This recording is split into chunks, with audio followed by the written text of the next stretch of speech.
Hey, welcome back, everybody. Where? Wait, what was I gonna do? I was gonna say something, but I forgot what it was. If you're new here, this is par for the course. My name's Evan. I'm the DM of our current campaign, which, funny I'm enough, Justin. is probably probably going to go on hiatus tonight. At least that's the plan. Adam is bound and determined that we will make a good ending of this first part of this campaign. So if they do something stupid and it's really boring, then maybe it'll go on for another week. But assuming they do their job right, and I do too, we're going to go on hiatus from this campaign tonight, and we're actually going to do something kind of different. Stopping episode. What? We all hate Justin. If you're new here, you should know that as well. So, so the plan then will be that starting next week, we are still going to be gaming on Thursday nights, just like usual. But Adam is going to be taking the DM seat, and he's going to take us through something of a training exercise campaign. He's doing a campaign just like always, but he's helping us brush up on our RP and kind of dig deeply into what it means to play a character and practice some new stuff. And then once we've played that for a while and we're kind of satisfied with that, we will return to the Enemy Within, our current campaign, and kind of see what happens. But that's our plan for now. Adam, do you have any exciting tidbits to add?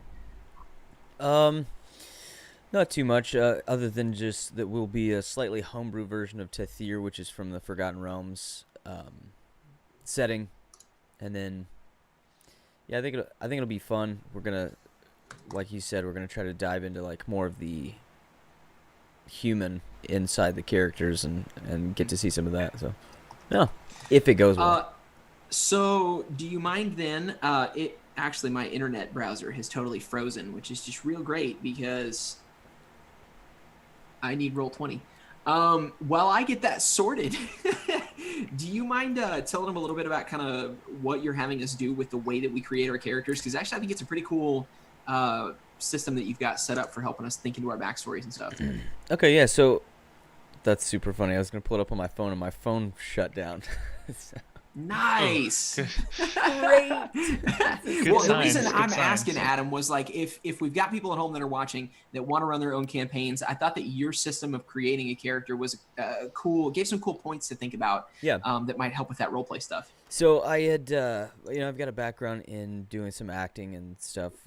Nothing crazy, but I've done a couple films and such. And so one of the reasons I like to play D&D so much is because it kind of scratches that creative itch. And so as we were thinking of building characters, or starting this new campaign rather, I was thinking pretty heavily on like how do we create a connection, not only just between us, the player, and the characters that we're playing, but also just, to provide a better, spectator experience. And so one of the things I was thinking of was the way that an actor goes about taking a character from the pages of a script and then making that something where, because, something a lot of people don't think about as an actor is that you read the script and it tells you basically what to do, definitely tells you what to say and all this stuff, but it doesn't really tell you how to feel, and you convey so much emotion on your face and in your body based on how you feel. And so you have to do some of that background prep work and think about like, well, what is it that brought them to this moment? Why are they the way that they are? Why do they do the things that they do? And one of the things that I've tried to do with Gwen is take some general concepts and try to keep them at the forefront of my mind. Like Gwen is brash, so she doesn't always think things through. She relies on her gut and her heart instinct to make decisions in a moment. And so just some things like that. So I went through and I found a link to this character building document, and I shared it with everybody. You can find stuff. I'm not going to say a specific one in case this is like bad or something, but you can go and find some character development tips and books and things like that if you want to. But I came up with 6 steps. Let's see. Some of the questions I've got. This is kind of more directed towards D&D or role-playing games in general, but the first thing to consider is, what are your goals? Everybody should have a goal as a character. It should be short goals, medium-term goals, and long-term goals. And if you kind of keep those written down on paper, then short-term, I want to make a good impression on my hometown, something like that. Or, long-term goals could be I want to be the ruler of a kingdom. Whatever. Number 2, what drives you? So what is it that motivates you to want to do that? Like, why do you want to be the ruler of a kingdom? Why do you want to impress this small town? And is it based in insecurities, or is it based on the need to impress one specific person? Kind of consider some of that. Number 3, what are you most afraid of? Whether it's a thing or a concept, whatever. It's important to kind of explore that, and then that will give you, again, just a more realistic approach. Is your guy not afraid of anything? I've never met anybody that's not afraid of something. It just may be abstract. Let's see. Number 4, have you ever been in love?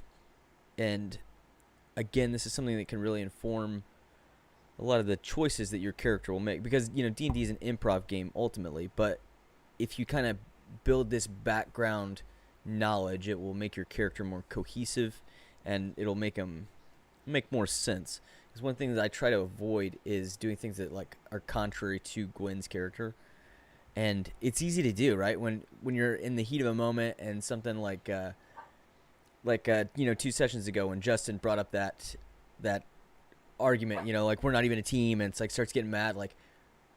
How do you react in those situations when you're confronted with something like that? And it's easy to deviate from your character, what your character would do, because they're not real. Numbers 5. What's the most important relationship in your life? And it could be good or bad. Was it a healthy relationship from when you were a kid, or did you have abusive parents? Are you currently in a relationship? Things like that. Again, what did your character kind of pick up from those circumstances? Number 6, what's your biggest blind spot? And the example I gave was, I will always trust a pretty face, or I cave to strong authority, or something like that. What is it that is a blind spot for your character? Something that is a weakness, not necessarily something like I'm too trustworthy, because that's not really that, but it's more of what is a specific thing that you are weak against, flattery. If somebody flatters my character, then I will tend to trust them way more. I don't know. For me, it seems to always come back to trust. I feel like blind spots oftentimes are a chink in our trust chain. I just coined that, patent pending. And then the last thing I've got here is write down a list of 5 quick reference attributes. So brash, kind, insecure, something like that you can kind of keep, again, at the forefront of your mind, that'll help you with some of your improv stuff. That was just a little bit of what we did. And then what I want to do as a DM is we worked through, cooperatively, I worked with every player to develop a backstory that I feel has, I think it was just 2 concepts, right? And it was details. So name specific people, places, things, name some specific details that we can work with. And then the second thing was create open loops in your backstory. So if everybody you ever knew was dead and you just started fresh, there's not a whole lot of loops and not a whole lot that I can, as a storyteller, bring in to play later on. But if you have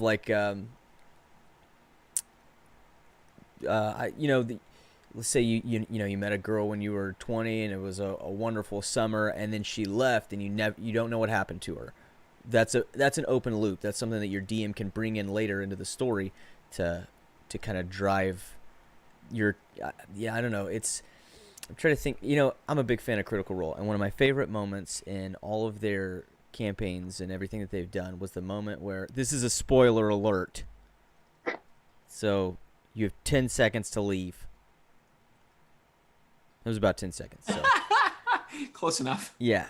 It's when they are meeting with the king in campaign 1, and they're discussing some stuff, and a courier runs in and says something to the king, and he says, "Oh yes, tell Lord Briarwood I'll be there in a moment." And you see Taliesin Jaffe's face go through this spectrum of, wait, what? Oh my gosh, what am I going to do? Because Lord Briarwood was the name of somebody that was instrumental in his character's backstory. Super important. If you haven't seen that, go check that out. It's a great arc. But it was an open loop that he had written into his story. I don't know what happened to this guy. I don't know where they are, what they're doing, blah, blah, blah. and you just move forward with your story. That's an open loop, something that you can pull back in. And I think that's really important to have as a DM, something that you can just kind of keep in a tool chest that if, you know, in the middle of some mundane things, you could be like, oh, and then you find a scrap of paper with this signature on it that you recognize, and, you know, something like that. And that makes this whole thing feel more like important to you, not like you're a random character in a fantasy story. I don't know, some stuff like that that we've kind of worked on. That's just been a big thing, is I want you guys to feel like that your character is important to this world that we're building, that, you know, that the story itself is important to you, and just to kind of drive that you are the, like, your character's a real person. Because I know, like, there were a couple of the players that I talked to about trying to humanize that concept that you came up with a little bit. It's like, your concept's good, you know, nothing bad about that, but let's try to humanize them. Like, what in that experience, how would that affect them? If they had gone through that, what are they like now? And how did that change them? And yeah, we worked out some stuff like that. I think we've got, you know, 6 really good backstories that we can work with. I feel like the land itself is coming together. Me as a DM, I'm way more improv than planning, so I am trying to break that mold and plan a few things more, come up with some big concept arcs, and I'm pretty excited about it. I think it's going to be pretty good. I might be a little biased, but I hope it's good. Sweet. Well, hopefully you guys are excited about that. I know that we are. I am looking forward to being able to play again. I'm looking forward to having Adam DM again. I think a lot of things about this are going to be pretty fun, and hopefully you guys enjoy a slightly different flavor of this campaign that we're going to be jumping into. Like I said from the start, we've talked about this. We don't know what the future holds or what kind of timeline that we're on. I would hope that we can come back to this campaign and continue the arc, because tonight we're going to have some even more fun, exciting revelations that are going to happen that you're just going to have to stew on for however long we play Adam's campaign. So again, hopefully we'll come back to this, but we're excited about this new chapter that's coming as well, because we think it'll be a ton of fun. So anyway, make sure you tune back in next week for that, and to see what obnoxious character Justin will be playing next. So with that in mind, let's go ahead and jump back into the action for tonight. So last time, where we left off, this is going to be a little bit weird, but I need to know who's unconscious. Amon is. Okay. I'm unconscious. I think the only people that are awake are Kieran and Gwen. Yeah, I'm Okay, awake. Gwen's awake. sweet. Gwen is not moving, but is. I thought I was the only one unconscious, and then everyone else was rattled, and then Thane and Gwen were both completely awake. I remember rolling really bad. I'm like, Sounds right. I rolled a natural 20. I felt pretty good. I rolled a 4, and I think it was, we had to beat a 12.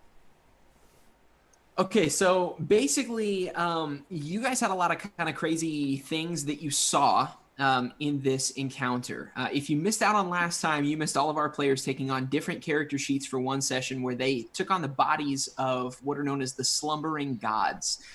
You're conversing with 2 of them here on this island. You think you may have seen a third, but he disappeared pretty quickly. But right now you have been talking with Asger and Tyra. So basically what had happened, while you guys were in this vision, everybody else was kind of wrapped up and absorbed in the vision and felt like they were part of it. But Mike, you in particular, felt pressure on your neck, on your arm. And when you woke up, you discovered that Tyra and Asger had basically attacked you. And you threw them off without a huge amount of difficulty. So to kick us off, I gave you a little bit of interaction time with Asger and Tyra. But Yes. before we resume that, I actually want you to make an insight check for me. Sure. Slash roll D20 Yep. plus Oh, 15. just a reminder, everybody has 9 temporary hit points. That's on my team. Ace. That's what's good. I totally forgot about that. Thank you, sir. Oh no, I have it written down. What do you mean that's on your team? You guys, just Oh, not, okay. not the Like guys that can secret probably team. one shot us. Yeah. They're like a popular group that got Everybody in my clique gets temporary hit points. yeah. That's going to be a 15 on the inside. All right, Thane pops off with that 15. Okay, so Thane, you find it odd. Having reawakened and even knowing the power that you've exhibited so far from this arm, you find it odd at how easily you threw off two people that you now know are gods, at least according to what you saw in this vision.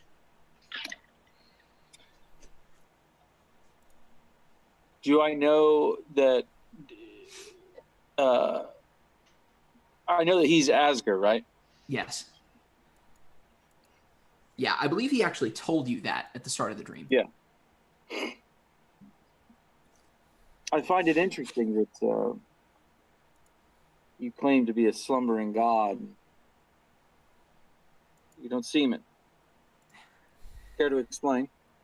So at this point, having kind of overwhelmed him in the way that you have, he is still very much like poised for you to attack. But he's also, you can see in his eyes, he's freaked out. Even in the form that he is in, he expected to be able to take you down pretty easily. So he says, I am not what I once was.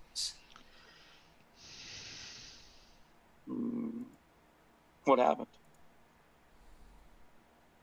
Merrick. It's a long story.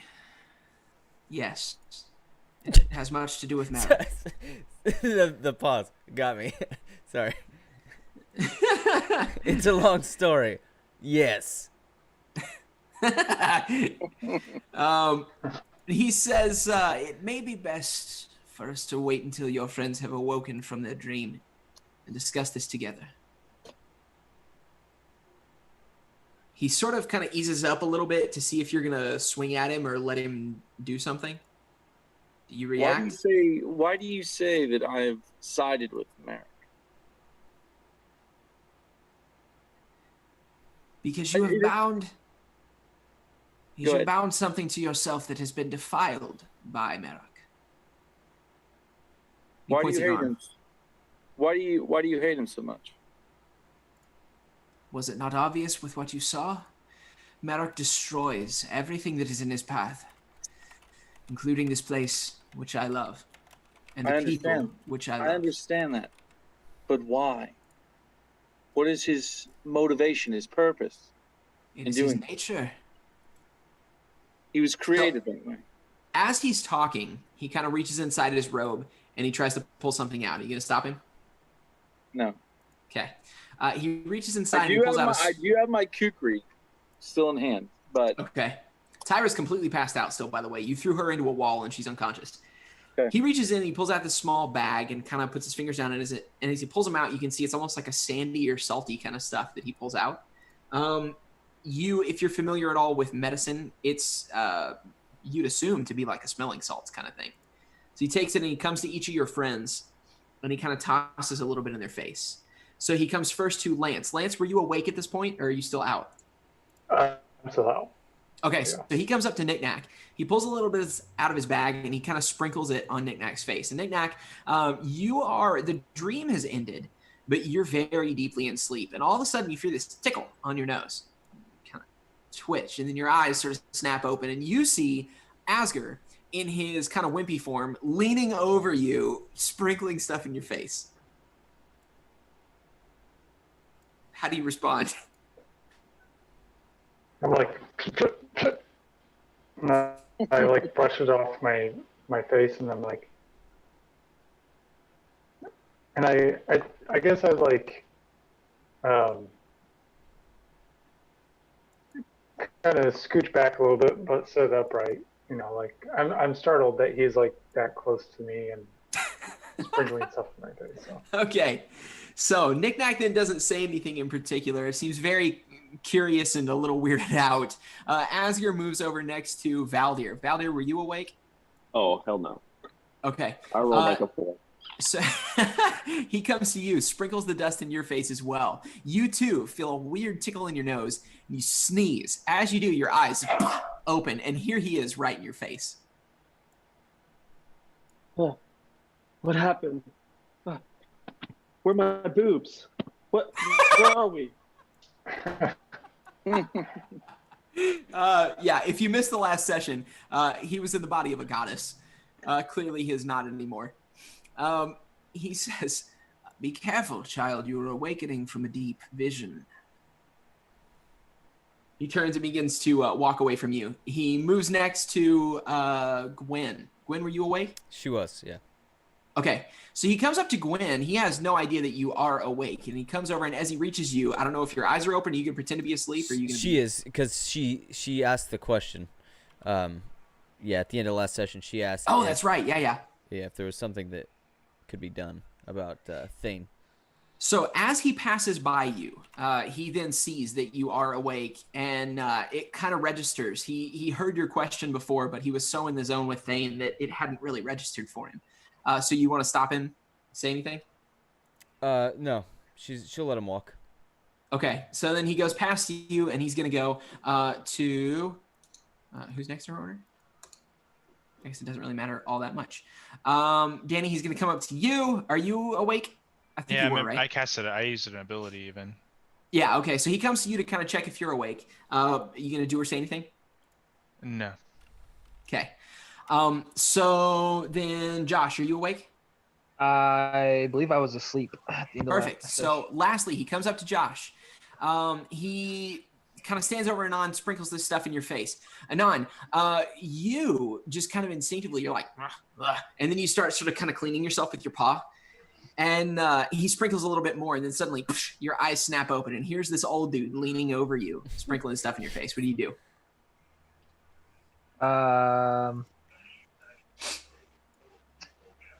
I just startle awake, and I guess from nature, I just try to maybe swing at him.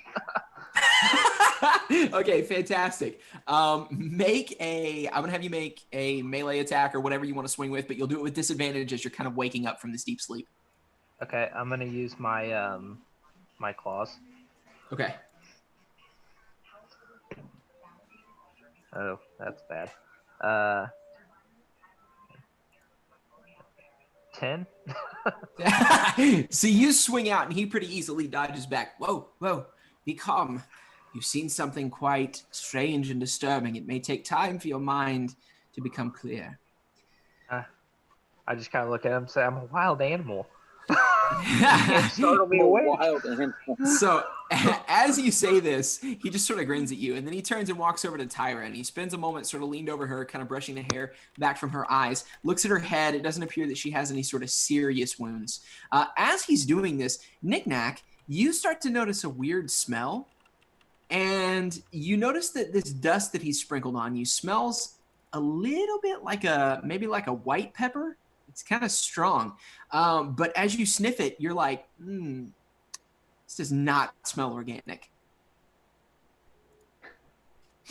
After a moment, as he messes with Tyra, finally, he pulls the sand out and he sprinkles it into her face as well. Go ahead.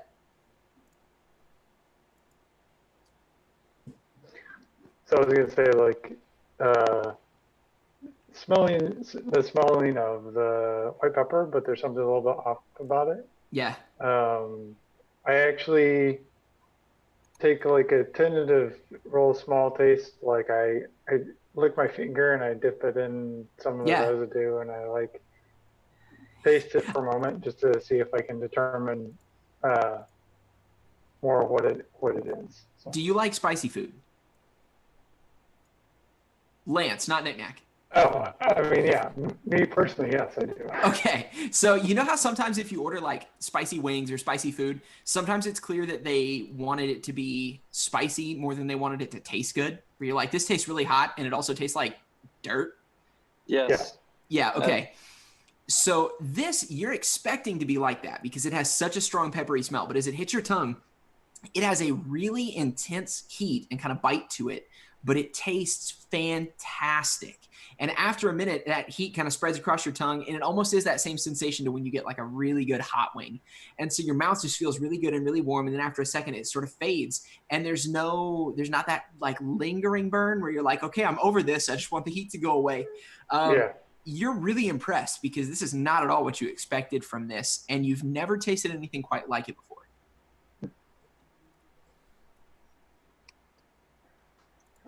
I'm going to speak up for a moment. Like, What was it that you sprinkled in their faces just now? He turns, and as he does, you can see kind of across his shoulder that Tyra is blinking awake and starting to slowly sit up. It's clear that she's in pain from the hit that she took, but she's okay. She's not bleeding or anything like that. And he sort of grins at you and he says, I know, I can tell that you're a connoisseur of good foods. That you have tasted is from only one place in the entire world. It is from right here on this island. It is a special spice that I do enjoy cooking with, but I've also noticed that it offers strange healing attributes. Not necessarily in stopping bleeding, but in waking up the mind and reviving the senses. Oh no. Nick Nack is stuck. He's paralyzed with flavor. Yeah, what came from that dragon sphincter, didn't it?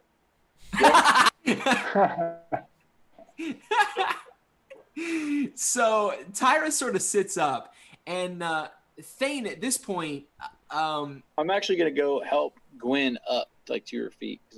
Awesome.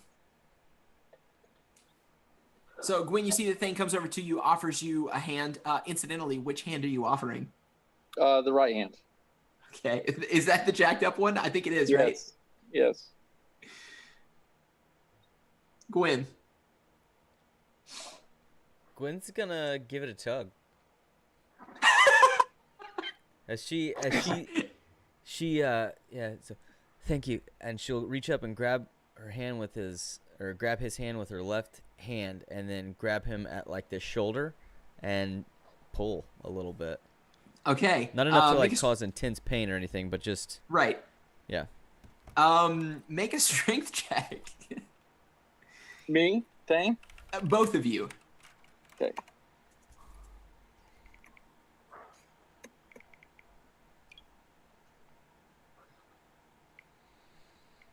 Oh, whoops. That's my email. It's gonna be a nice. All right. Oh, I have a -1, so it was it wasn't gonna be good no matter what. What level are we? Are we level 8? Yes. Okay. Yes. Just straight strength, not athletics. Yep. 19. Snap. Okay. Snap? Yeah. So no. So right. Thane comes over, offers you a hand. You kind of suspiciously grab on and you pull. And as you do, Thane is still very much keeping a side eye. Yeah, it's 100%. Right. On Tessa and especially on Asger. So as you grab and pull, his balance just goes. you're trying to give him just a tiny hug. You're like, oh crap. And he topples over onto you.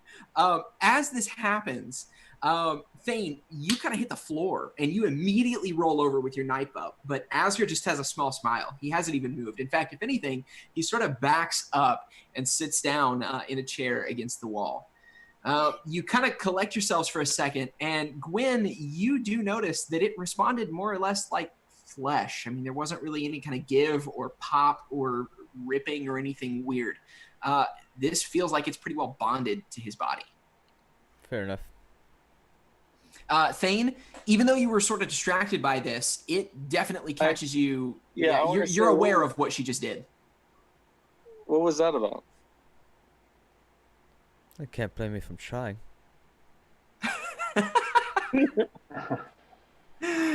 And So, as she says that, she sheaths the greatsword. Okay. Really? Really? So as this happens, Asger begins to chuckle. If it was any of them, you would be my last choice. What was that? I said if it was any of you, you'd be my last choice. Asger kind of chuckles, and he looks at all of you, and he says, please, if I may have your attention for a moment. And he holds out both of his hands in front of him toward the center of the room. Tyra comes down and sits in a chair next to him, and all of you guys, as you kind of look around, you notice that they have gathered some chairs in a circle you hadn't really paid attention to before that are kind of close to where you had passed out on the floor. As he holds his hands out, Tyro sort of looks at each of you and nods and motions for you to sit down. He holds his hands out, closes his eyes.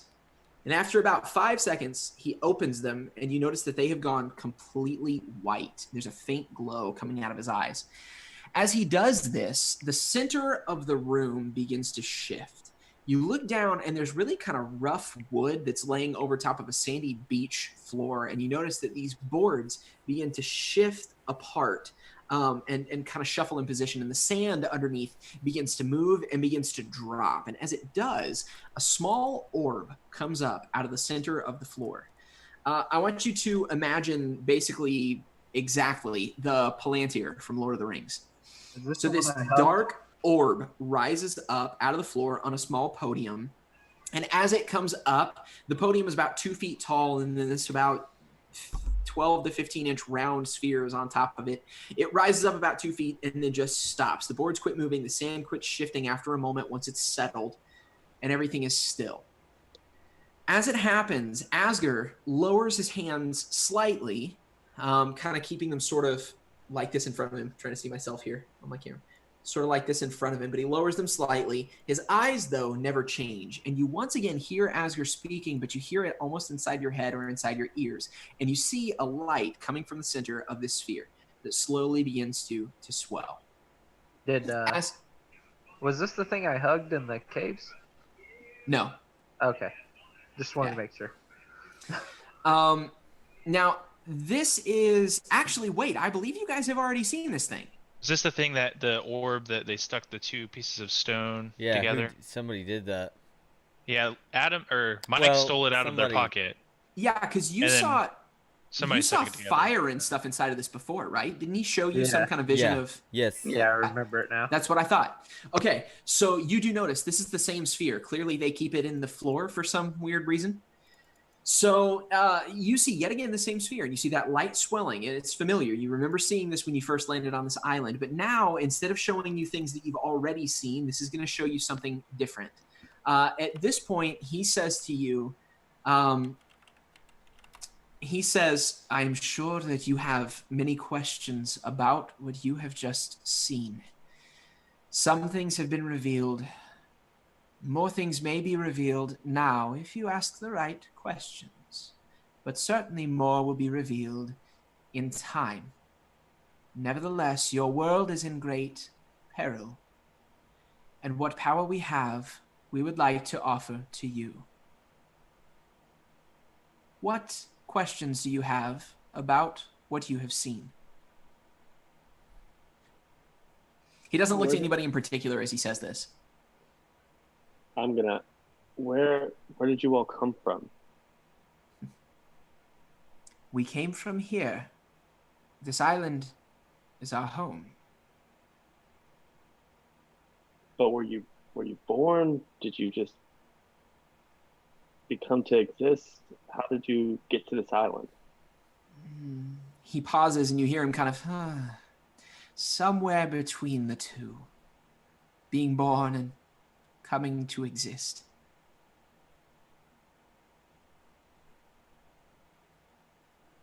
So, were you all are you all family? Are you related? Like, how did you all come to be together? So as you ask this, he's been super somber. As you ask, are you all family? He grins and says, "If Tyra were my sister, this would be quite awkward." Was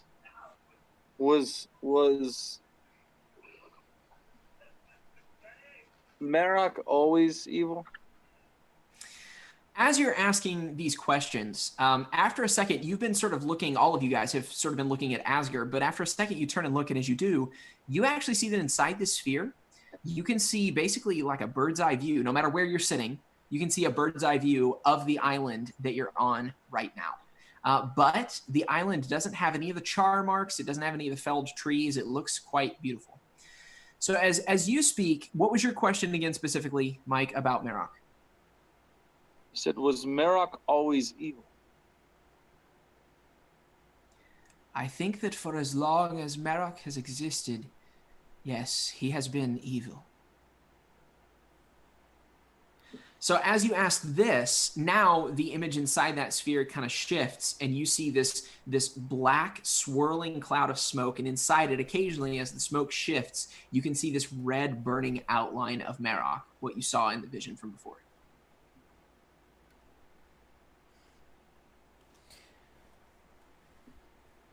Where is Marok now, and how do we kill him?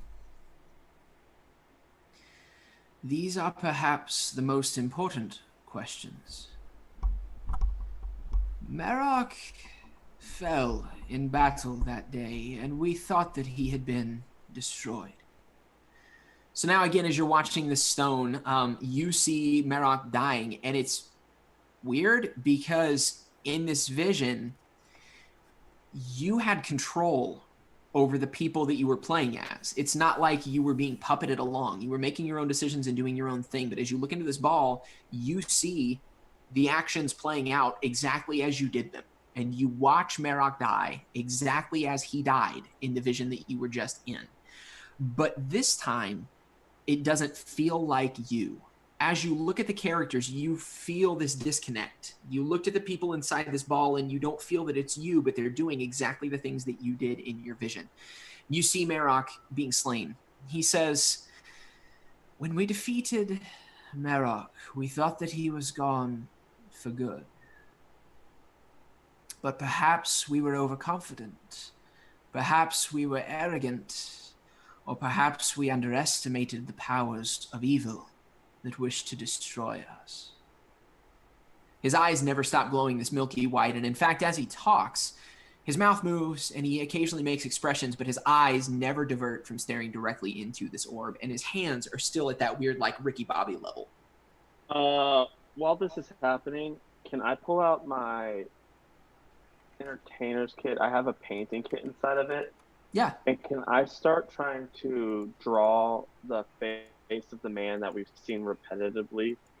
Heck yeah. Make a perception check. A perception check? I'm sorry, performance check.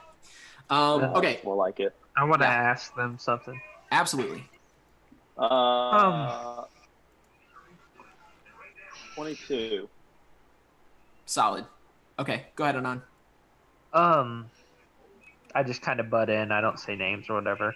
But is there, if you say Marok's as powerful as he is there any way you can give us items of same power to help defeat him? So at this, he sighs again and he says, it is hard for me to gauge what would be the same power. It seems that none of us know the limits of Marok as well as we thought we did. At this point, the image inside the orb starts to fade out a little bit. And Marok's eyes begin to lose their milkiness. And he looks around and he says... Wait, whose eyes? I'm sorry, Asger. He looks around and he says, there is more to this story. Perhaps you need to know more from the beginning rather than now. Maybe we need to go further back. As he does, though, he sort of makes eye contact with you for just a second, Valdir. You've drawn your picture. I'm going to look at him, and I'm just going to slide hand him the picture and be like, we keep seeing this face, and it's been associated with different demonic presences. Does this mean anything to you? So you hold out the picture, and you get ready to sort of stand and hand it to him, and as you do, his hand moves from here to out like this, and you feel a small tug, and the art just sort of slips out of your hands and floats really slowly over into his hand. And as he grabs it, he looks at it, says, I have seen this face before. This is the face of those who follow Marok, but there is something different about it. Yes. There is another influence still at hand. He holds his hand out again and it sort of floats back to you.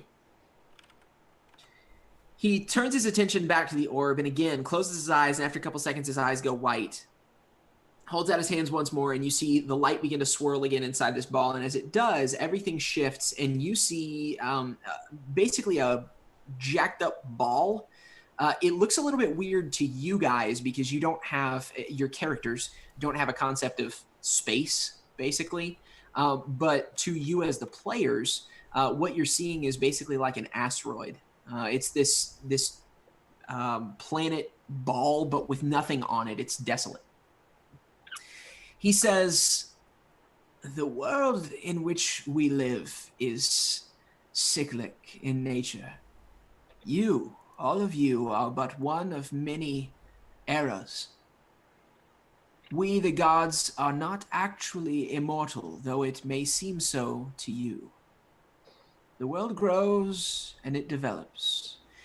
As he says this, you see that sphere begins to turn a little bit faster, and as it revolves, you can start to see every time it turns that there's more and more things that are appearing on it. You see water form, you see plants, you see land. All of this stuff kind of begins to develop, and the more times the ball rotates, the more lush it becomes, and the more things that grow up on it. And eventually, as you stare in, even though you're sitting a few feet away and the ball is not that big, it's not huge, it almost feels like you're kind of like sucking into it because you're just so entranced with what you see. You see, as you keep staring at this thing, that civilizations are beginning to pop up. You can see buildings, you can see cities and countries even that are forming in front of your eyes on this ball. He says, as the world grows, the gods slowly age as hundreds of generations of your time pass. The gods fight away the darkness, and they fight evils like Marok. But eventually, even we become tired from fighting the darkness. And eventually, we die. As he says this, you can see that the darkness around this ball that has now become basically a lush, civilized world, the darkness around it begins to change slightly. Before, it was a very kind of purpley bluish darkness, but now it becomes a true jet black darkness. Over time, without the protection of the gods, the world begins to deconstruct, however slowly or quickly, as the forces of darkness consume it. They destroy all life. You see fire enveloping the ball, and you see that as it spins, everything, like he says, deconstructs. The cities crumble, the plants burn, everything dies, and the whole thing slowly begins to scorch and begins to shrink like something that you've thrown into a campfire that's just becoming carbon. But out of the ashes of the old gods, new gods rise. When they become powerful enough, or perhaps bored enough, they inevitably begin to create. And again, the cycle repeats. The world begins to redevelop. He says, this island is the home of the gods. We were born here on this island, and we helped to create this world that you see. And for centuries, we fought off Marok and his forces of evil who tried to undo our good work. Having said that, there's a pause, and you kind of expect the story to continue, but it doesn't. He just Ricky Bobby's. So, if he's as powerful as you say, we're still going to need something better than what we have at the moment, because the only one right now that has strong enough weapon, I guess you would say, would be Thane. And we still don't know whose side he's on, do we? Again, he doesn't move, doesn't adjust his gaze or anything. But Thane, obviously he's talking about you, and it feels like he's looking into your eyes, even though he's not. You just get that feeling of like, oh, crap. I believe he's on his own side. Well, I feel like he's on the side that helps them get what he wants. So he says... I've made no bones about what I want. Huh? So he's... Sorry, I didn't hear what Mike said. Yeah, go ahead. It's no secret what I want. So now, as you say this, the revolving ball, the world, the globe, basically vanishes, and in its place, you see the face of Thane's sister. Gwen's definitely gonna hear me. I gasp. As you look at her, Thane, you feel that same thing. This time, everybody else, when they were kind of leaning into the story, they don't really feel that quite as much now. They're more like, whoa, I was kind of in a trance there for a second. But you are instantly like absorbed into this image. As you look at her, I'm actually going to go to it. Okay, so you stand up and begin walk to it. As you do, Tyra kind of shifts up in her seat and starts to hold her arm out to see what you're going to do. You can see that she's kind of fiddling behind her chair and like she's trying to reach for something. Can I look at? I don't even recognize what she's doing. They can see that, or we see that. How close am I to her? That's a good question, both of you. Anon, you are actually in the seat that's adjacent to her, and Valdir, you guys all see it except for Thane. Thane doesn't see her go for the weapon. All he sees is her start to shift, but the rest of you see that she is clearly reaching for something, just waiting to see what Thane's gonna do. I'm gonna put my arm out and kind of just to calm her, to reassure her, or whatever. Okay. Yeah, on the other end of the spectrum, I'm gonna put my great sword out to calm her, as well. Okay. I just slowly walk to the pedestal because it says 2 foot up, right? It is, yeah. As I get to the pedestal, I drop to my knees and just weep. As you do this, as you get closer, you see that she too is in kind of a kneeling position. You saw her face for a moment, but your view sort of shifts and you can see that she is wearing just very simple, basically it just looks like cloth that's draped over her shoulders, and she's on the ground, kind of in the fetal position. Just, you can't tell if she's crying, you can't tell if she's thinking, but she just is frozen there looking at the ground. Question. Yeah. Would it be possible to, since I can see her, the range is 90 feet, but I was just wondering if I could hunter's mark her. Who, Tyra? No, his sister. No. Okay. But Tyra, seeing Thane drop to his knees, Tyra completely relaxes.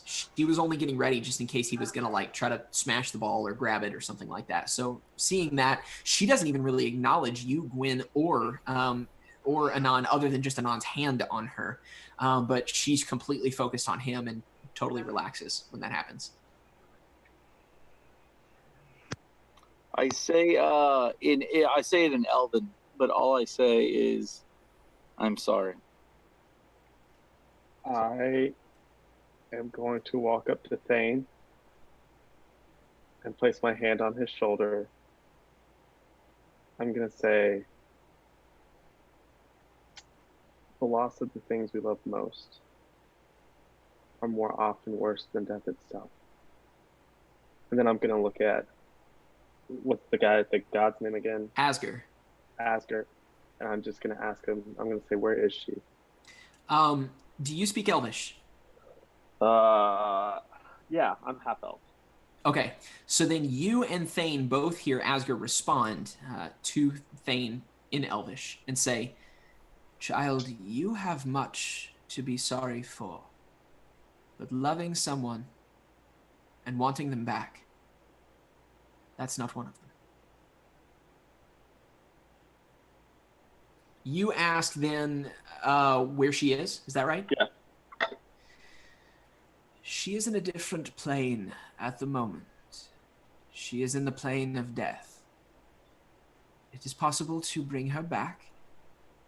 You send me that. I'm afraid that cannot be done. But I believe if my power were to be returned to me or to pass on to someone else, then that power would be able to bring her back.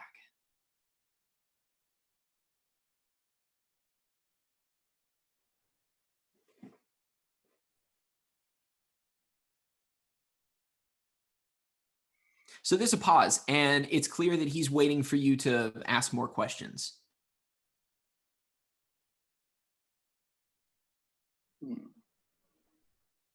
If you have any. If your power were to return. What do you mean?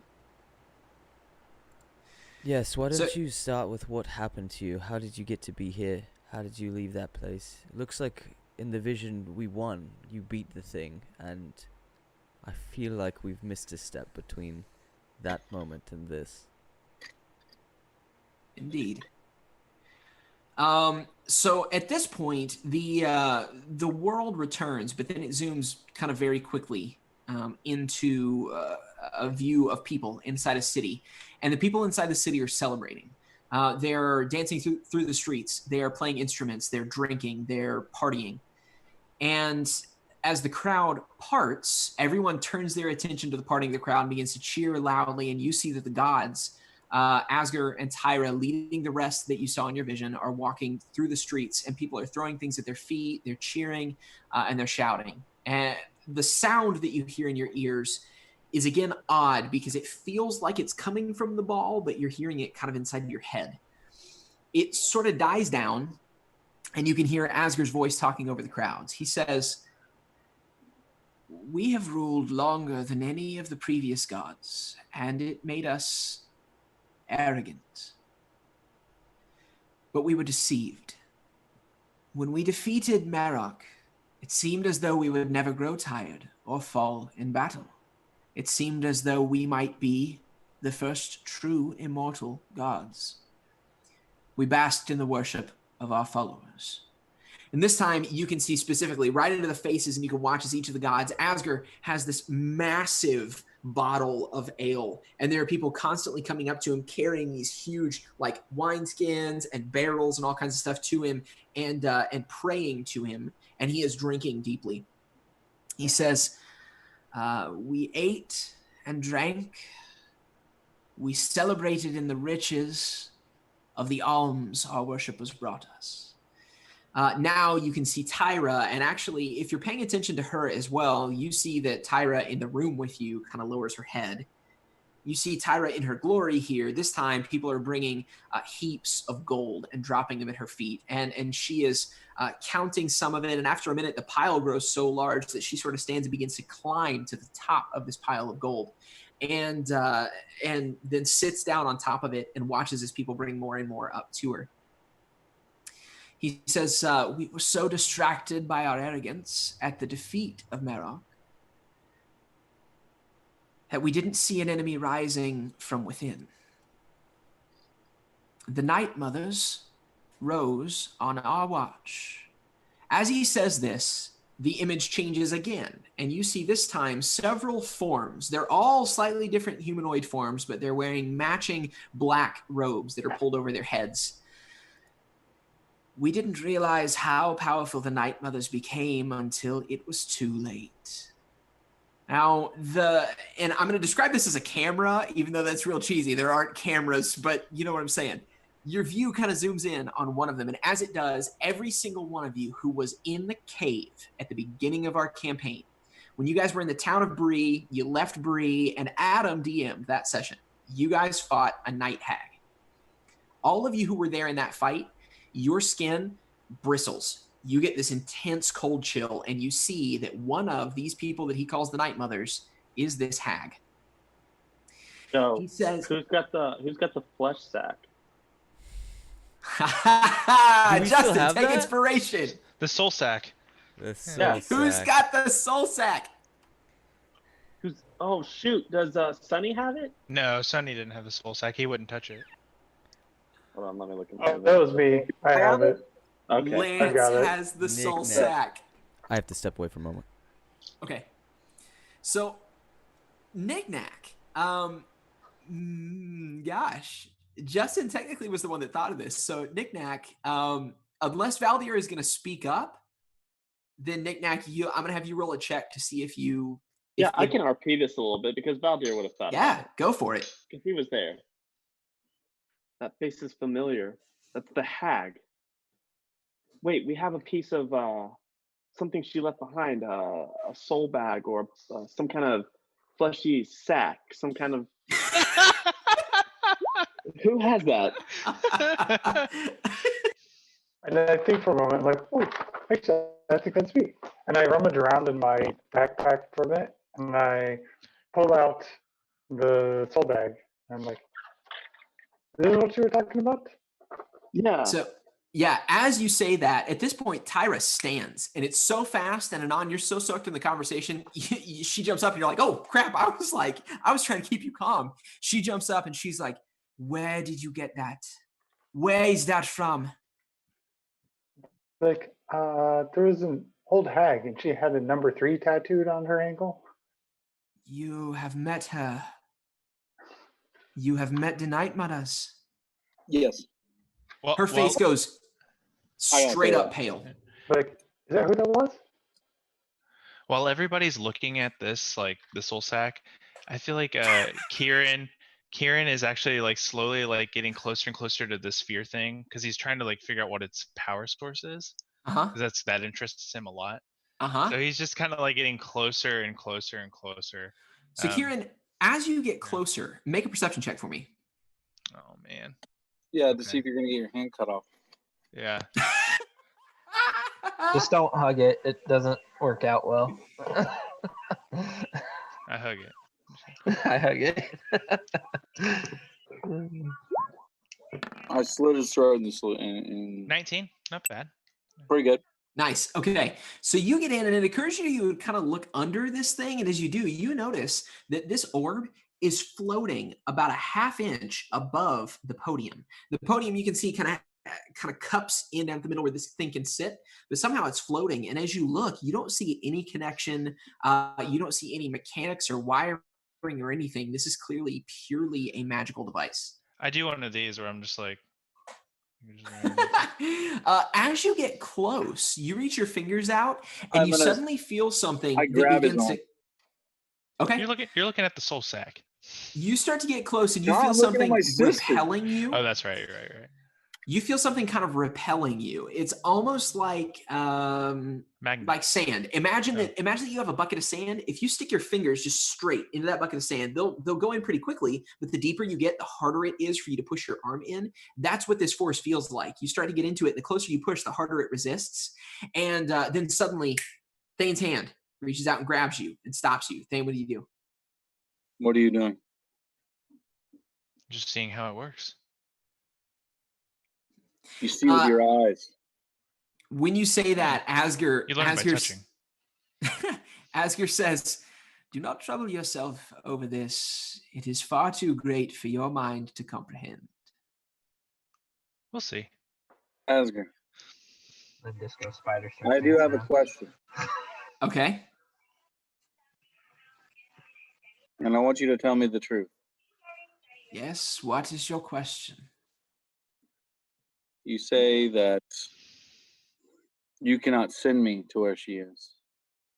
That is True. correct. None who are living may pass into the land of the dead. My question is, can Merok? He doesn't respond for a moment, and then he says, "Of course. This is where Merok is from." As you look, you see a hand reach from behind your sister and rest on her shoulder. It's very clearly Merok's hand. Oh. Does it look like Thane's hand? Yeah, is it No, my hand, no. bro? Does it look like, Is it the small elven hand? full hand, but does it look Okay. like the new one that he has? Or is When there you like when you said that, Justin, I thought that you said, "Does it look like Valdir's hand?" And I totally thought you were Oh. gonna try to like grope his sister inside of the Palantir vision.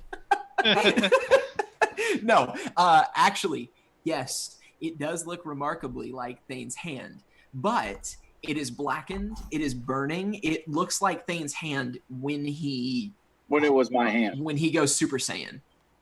Ah. Okay, so I also want to ask him. yeah, You said that the group of you had ruled for longer than any others, yes, correct? And that it's cyclical. It's a cycle. yes. Perhaps your time has passed. Perhaps. That is why I say that if my power is returned, or if it should pass into someone else, then perhaps your sister could be saved. But right now, my power is beyond even my grasp. It has been taken. Where is it? Yes, tell that story. If only I knew. He says, kind of, again, he doesn't move. He's still looking into the ball, but you almost feel like there's somebody looking over your shoulder, Gwen. You sense that he's sort of turning his attention back to you and the question that you asked earlier. So you had asked, where my notes go? I'm trying to keep track of this.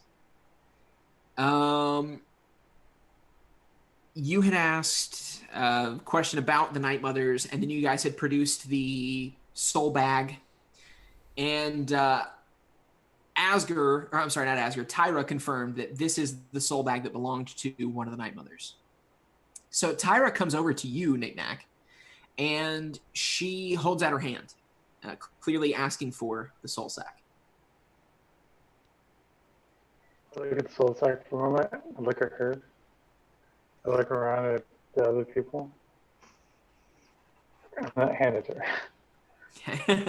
So you hand it to her, and she then takes it over to Asger.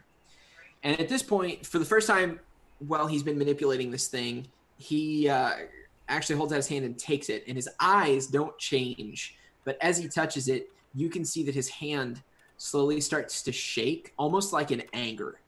And then finally, he hands it back to Tyra and then goes back to his position. He says, "Yes, this is the soul bag belonging to the night hag known as Auntie Agnes.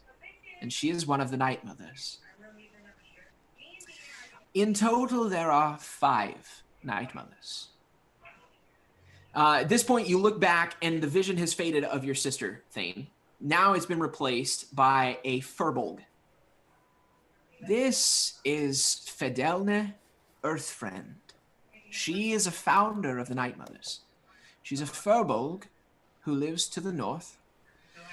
She has spent decades caring for the treants and for the forest and for everything living up there. It seems that she has become quite tired of the overpopulation and of the overdevelopment of this world that is creeping into the forest where she dwells. She soon struck up an alliance with Hetty, the Bloodletter. And again, it shifts. This time you see an earth giant. He says that Hetty was an earth giant, a leader of a barbarian tribe that lived close to Fidelne.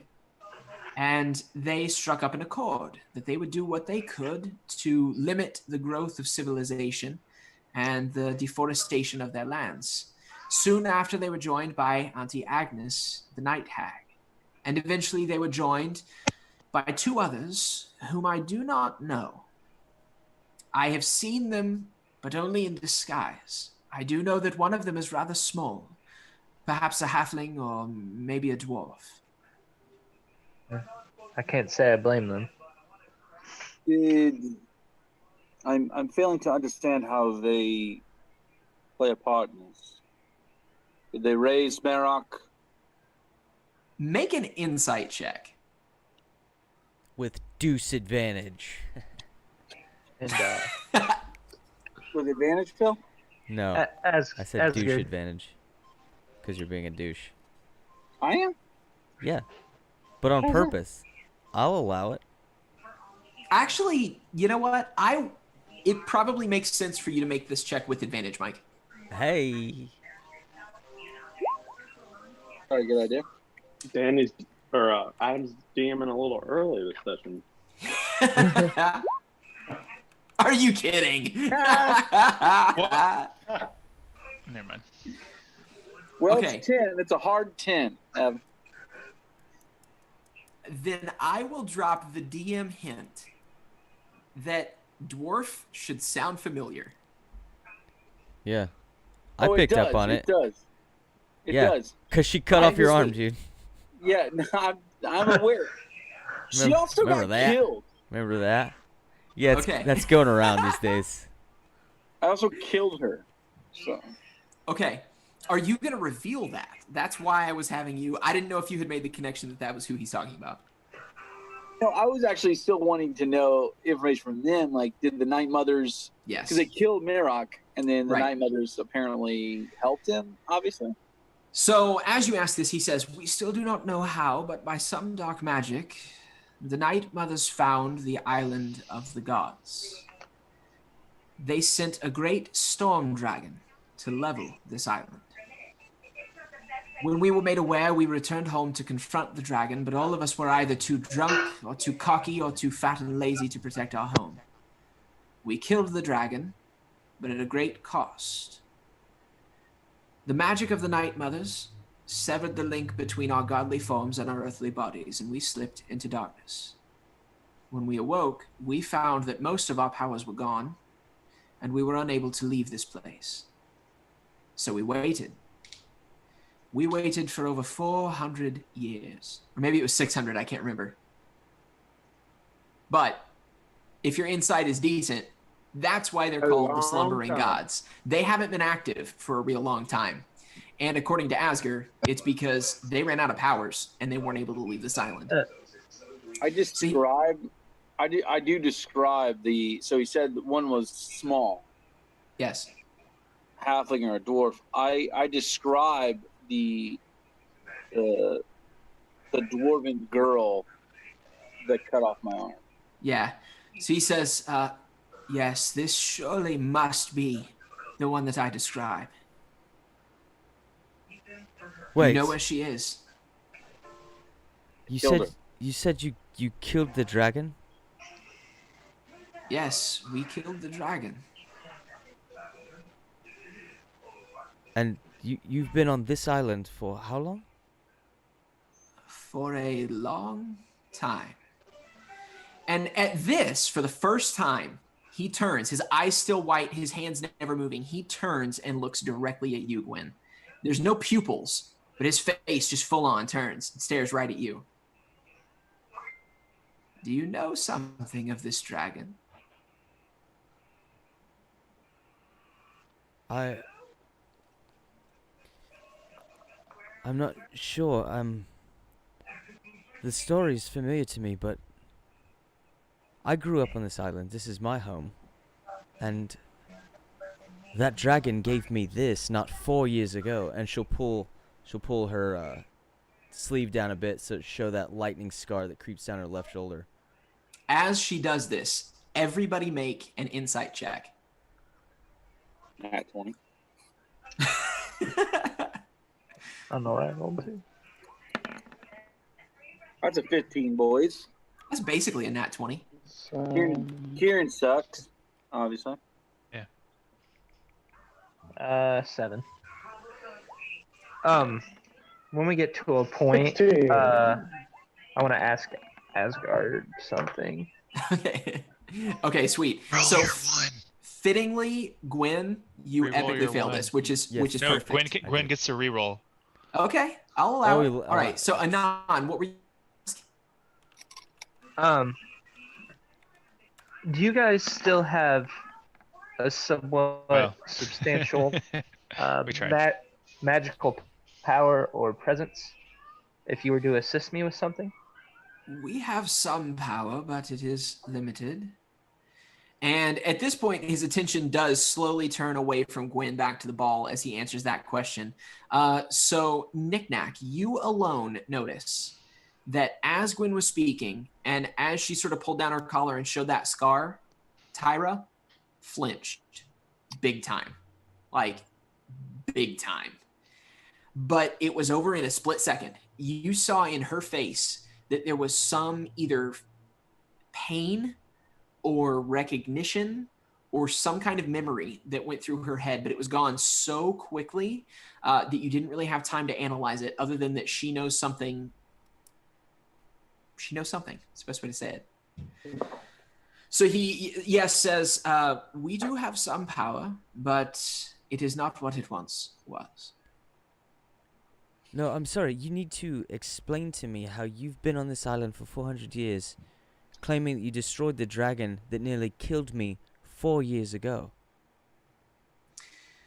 So he again smiles. Now he's locked back onto this ball again, and you can see their shapes beginning to move inside this ball.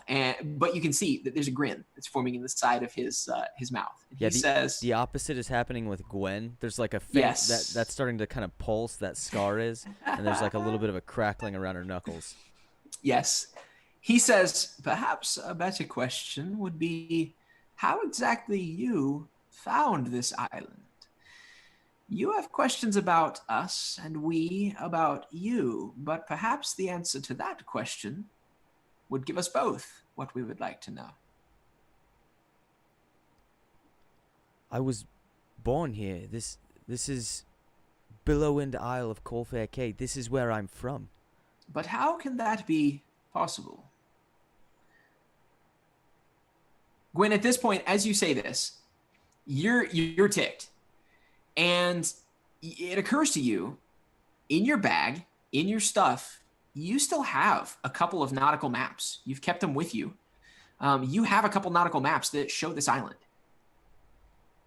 Yeah, and so she'll kind of dig through that and pull them out, throw a couple to the ground, and unfurl one and point right where it is. Right there, clear as day. You point to the island and you say, "Here, it's right here."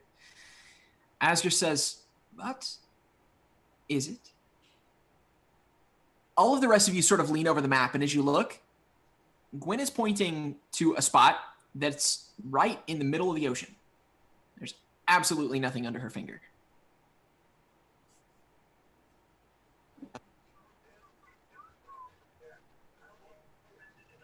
Now, it occurs to you guys that in your journey to this island, Gwen was the one at the helm.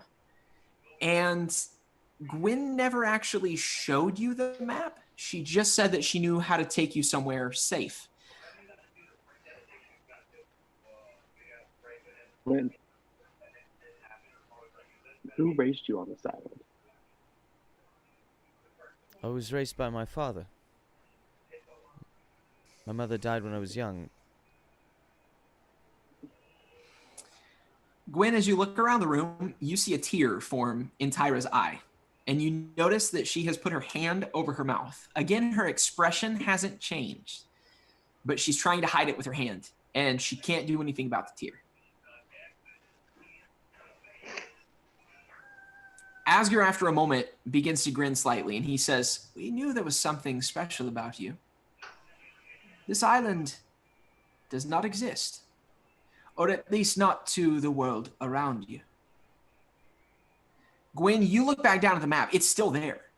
And you're real confused. Yeah. But after a moment, as you look at it, the ink slowly starts to fade. You sort of blink your eyes, and it's not there. You see exactly what everybody else sees. But then you blink again, and it's there. As you're still grinning, says, "The fact that you are here proves that you are something special. But alas, I don't know exactly what that means. I suppose it's up to you to figure that out."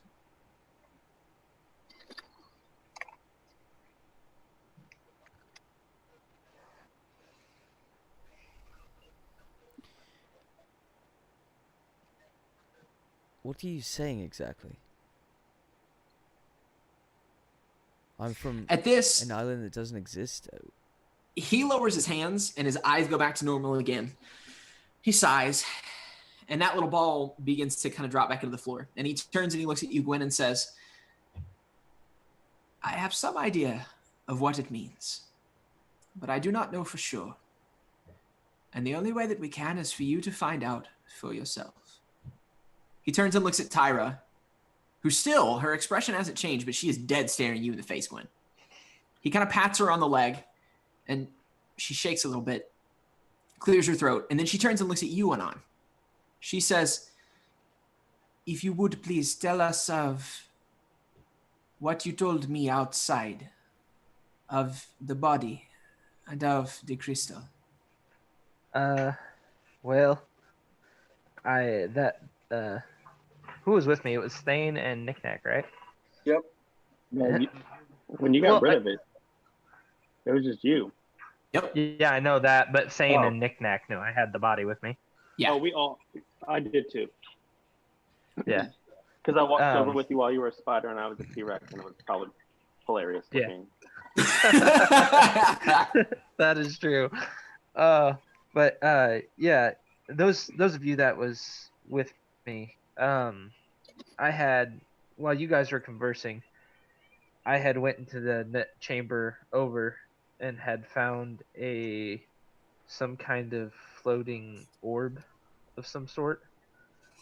And I figured it had to do something. So I took the body and put it next to it, and a bright light flashed, and when I came back to where I could see, it was gone. So at this point, if you're looking around and paying attention, nobody really needs to roll an insight check on this one, because you turn and look at Asger, and Asger now is completely dumbfounded. His mouth is open, his eyes are wide, and he's floored. And after a moment, he begins to shake. And this time it's not because of anger. This time it is very clear that he is emotionally overwhelmed.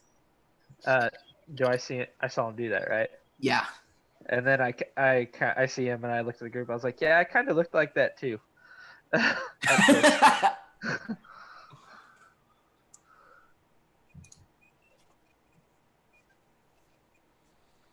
So after a moment, Asger says, "Are you sure of what you saw?"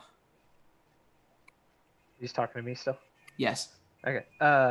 Yes, I'm fairly sure because afterwards I felt like I went 9 rounds. And he interrupts you. He says, "This place was lost. It was lost. And you have found it." I could take you back there, I guess. I'm curious to see what it is and what it does. He says, "I would expect that this is the place where the answers we seek lie. But if what you say is true about the body disappearing, I do not know if it is safe for us to go. Perhaps you should go yourself and see what you find." Hold on. You've been on this Insight. freaking island Inside. for 400 years. Yeah. We're on it for what? 2 days and we can find this place? How hard are you actually looking? And what is it? I'm kind of on Valdir here. I want to roll insight or something on this dude. So Tyra then says, "When we awoke once again on this island, it was not the way it was when we left it. There was a great monster that was here, that was guarding the lake. It is why we have sent you to kill it. As a show of strength, but also because it is something we were no longer able to do. Our power has been taken. We have some power, but it amounts to little more than parlor tricks. Pulling orbs from the floor, showing visions, passing our memories to you. We were not able to kill it, and we had no idea of what it was guarding. All we knew was that it was a great evil in a sacred place. Apparently, this great evil was guarding this lost place which you have found, a place that we had assumed was lost in the attacks of the dragon. But apparently we assumed too much." So let me get this straight. The only people that can be on this island are gods.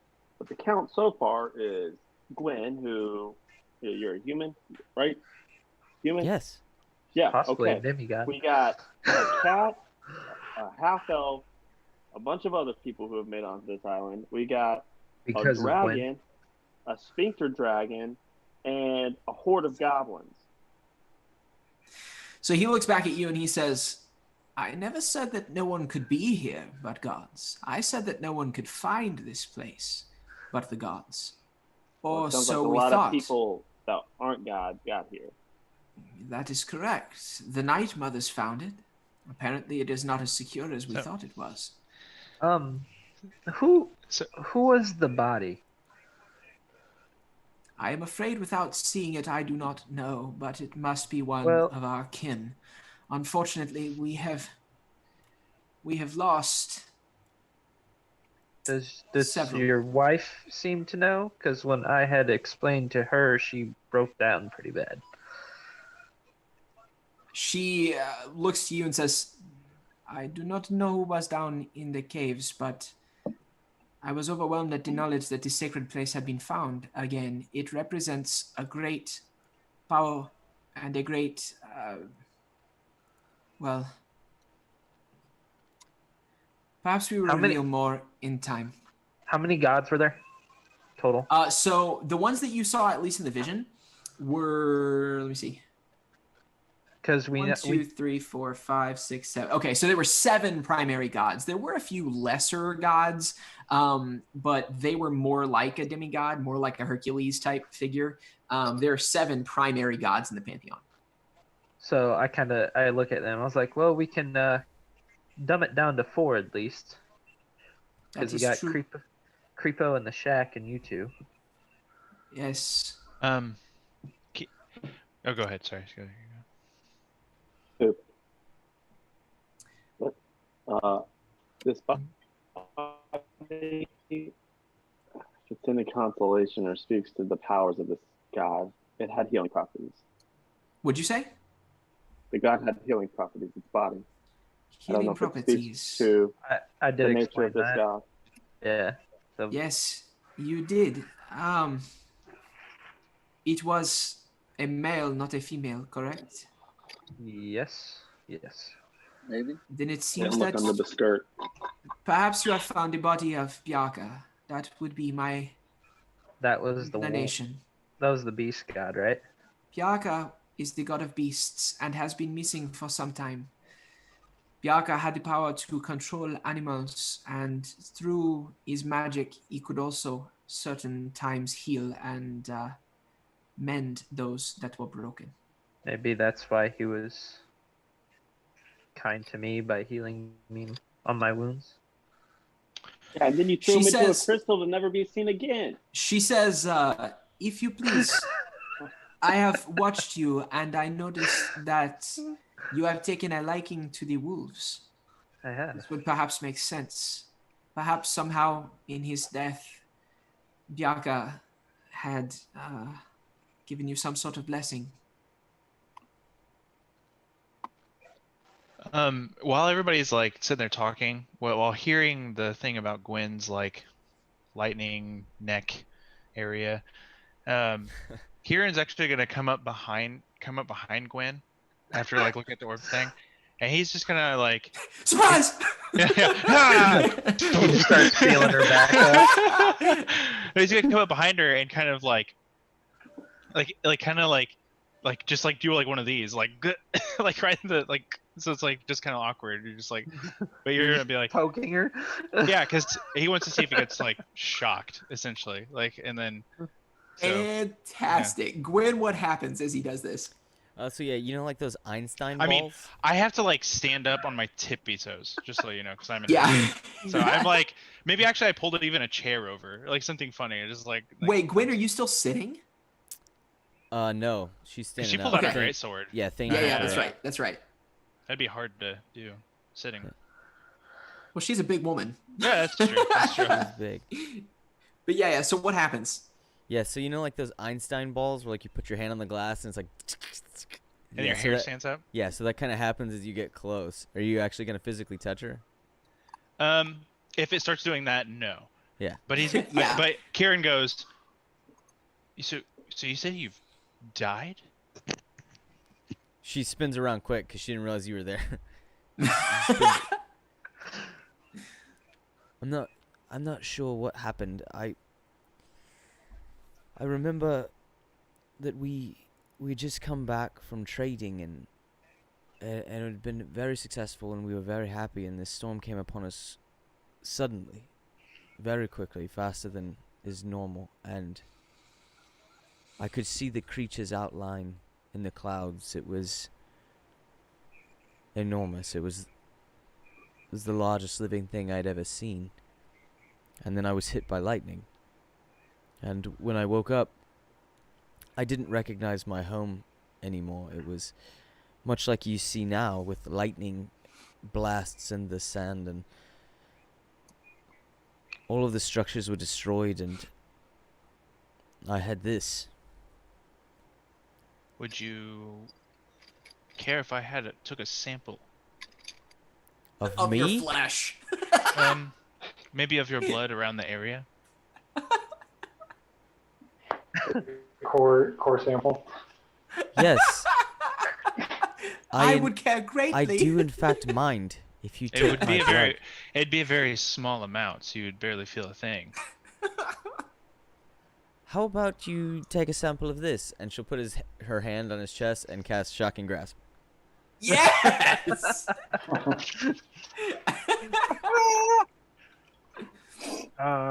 Crazy, dude. Hold on. What's your charisma, Danny? Oh, it's garbage, gutter trash. Yeah. Do I see this happening to Kieran? Yes. Okay. I mean, it's fine. I am gonna use a reaction no. to cast absorb elements on it, just because it's kind of cool. If he gets hurt and I see it, I'm gonna heal him. Okay, sweet. So Yeah, you won't be able to stop it because nobody's really expecting this Oh, attack yeah, from yeah, Gwen other than Kieran, who's like, Yeah. yeet! and if I see Kieran get hurt, I'm kind of gonna be like me mugging Gwen the rest of the night. I got a 13. Sweet. Oh, it doesn't hit. Yeah. Okay. So as you touch, Kieran kind of steps back and there's sparks on your fingers. But Kieran is You have able to move advantage? out of the... I have armor. I have full armor on, Adam. Yeah, Oh, yeah, that is with advantage then. yeah. Not 20. Not to say I want you to hit me, but it's cool if you do, because it'd be. Nope, Dang. much worse.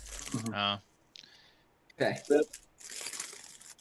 So Okay. basically, the Shocking Grasp goes for you, but the sparks come off, and because of the type of armor that you're wearing, and just because of the nature of the situation, the sparks kind of dissipate across your armor, and you don't really feel anything.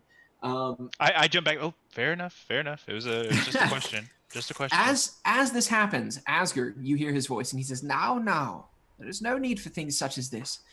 There is more that I can reveal to you, but there are questions that must be answered first. I think what would be best would be for you to return to this place and see what you can learn, for there are more secrets there to be had.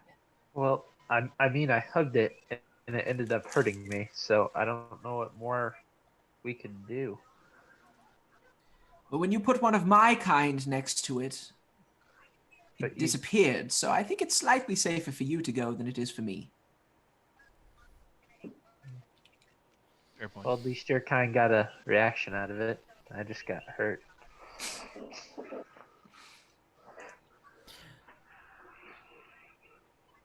All right,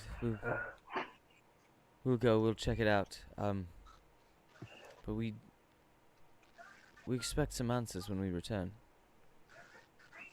As do I. All right, and Gwen will leave.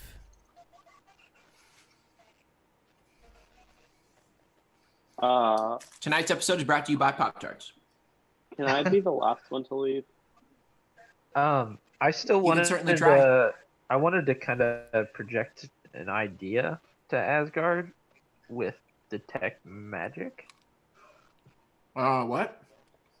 I was trying to do this earlier, but you're trying to help other people as well. Okay, sorry. You're fine. I wanted because I asked them if they had some type of magical power that was greater than mine. Mhm. So I was gonna propose that I use detect magic and see if they can help me with it and like boost the range to see if how far that would get it, to see if we could find, because I'm sure with detect magic, with their powers being somewhere, it would kind of probably be like a beacon. Sure. So you come to him and he says, "This is interesting. I had never thought of doing something quite like that before. Tyra, come here." She comes over and together they lock fingers, and then they each put a hand on your shoulder. Can I lock fingers with them just to make it awkward? Okay. So you reach out, like grab their hands. My webbing. And then you cast detect magic, and as you do, you see the two of them, both of them now, their eyes go milk white, and you feel this charge of energy go through you, but it doesn't feel. You've been hit before by magic spells, It doesn't feel like that. This feels like a different type of power. And there's no way to explain it really other than that you feel kind of hopeful as this power enters you. You cast the spell, and sure enough, the spell expands and blooms out bigger than you've ever seen. But as it happens, their kind of divine magic that feels to you like their magic feels can't be detected anywhere in a significant range around you. Now, because you've never cast it in this way before, it's hard for you to tell exactly. But as the spell dies down, Asger says, "It seems to me as though the source of our powers are not on this island, which is not entirely surprising because we have combed it rather thoroughly, at least the places that were safe enough for us to do so in our limited forms. I do not expect that you will find those types of answers here on the island." Did we pick up anything at all besides their powers?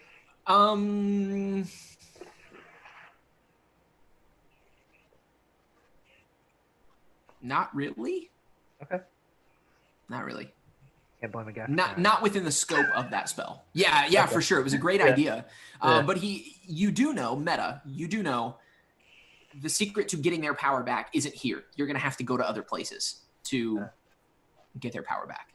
And this is like early morning or afternoon? I can't remember. Yes, you guys began this whole thing in the early morning. So right now it's around maybe 10:30 or so in the morning. All right. Gwen's marching back to the cave. Okay. So Anon, you did your thing. Did anybody else want to do or say something before Justin? I am going to go with Gwen. Okay. Same. Okay. Knick-knack? Okay, Justin, you're the last in the room. What do you do? I'm gonna talk to I can't remember his name. Asger? Asgard.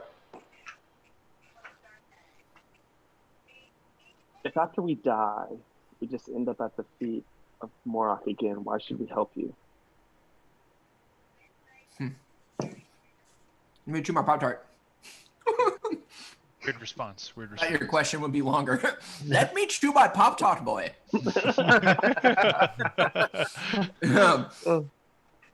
So he looks to you, and he grins, but it's kind of a pained smile. He says, "This is a question with which we all must grapple. Eventually, we will all die, which begs the question of why we do anything. Why do we ever lend a hand to those who are in need? Why do we ever reach out and offer comfort? Why indeed do we even feel love for people whom we know will one day either leave us or die? I say, it is to make as good as possible the time that we are given. Indeed, when we die, or when you die, you will go to a place where you will be near to Marok. But you may not be adjacent." He struggles to come up with a word. "You will be in a realm that Marok is in. But you might not be in the same place.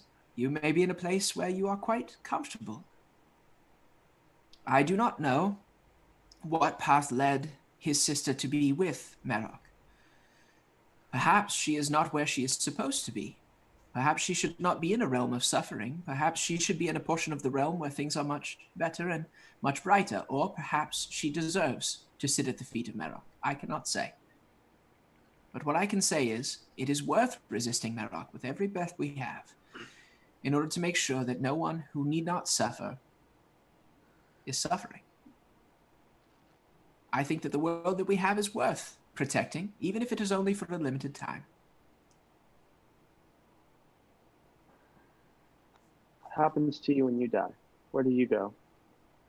I've never died before, have I? There are some things that even the gods do not know.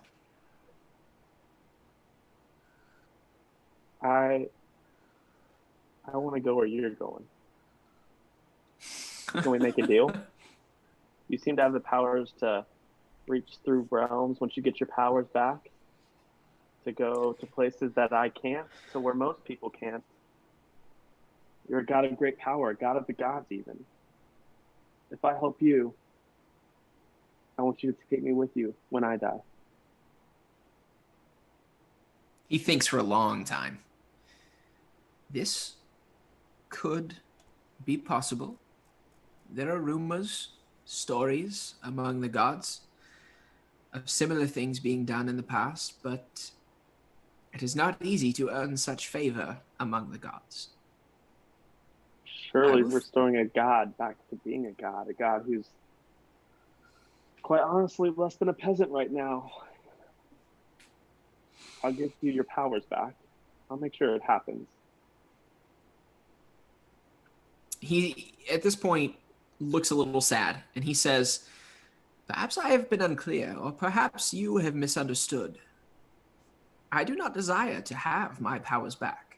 I only desire that what power I had, wherever it is now, could somehow be used to stop this evil, and to stop the evil of the world.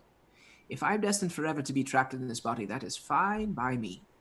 I have lived enough for many gods. I have drank enough for many gods. I have celebrated enough for many gods. If I am this forever, so be it. What I want is for my power to go into someone so that this evil may be stopped.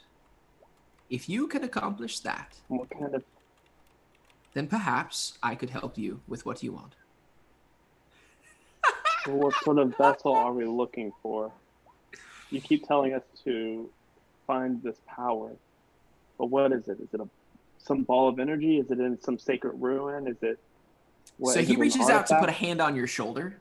Do you react? No. Okay. He reaches out and puts his hand on your shoulder and says, "You have many questions, and the answers will come. But as I have said, there are questions that I need answered first before I tell you more. You already have been blessed with more knowledge than most mortals. You will have your answers when you answer some questions of mine."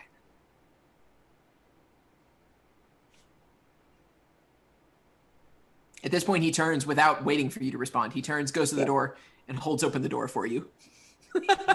I'll leave. Okay. As we're walking, I guess away from that whole conversation, Yeah.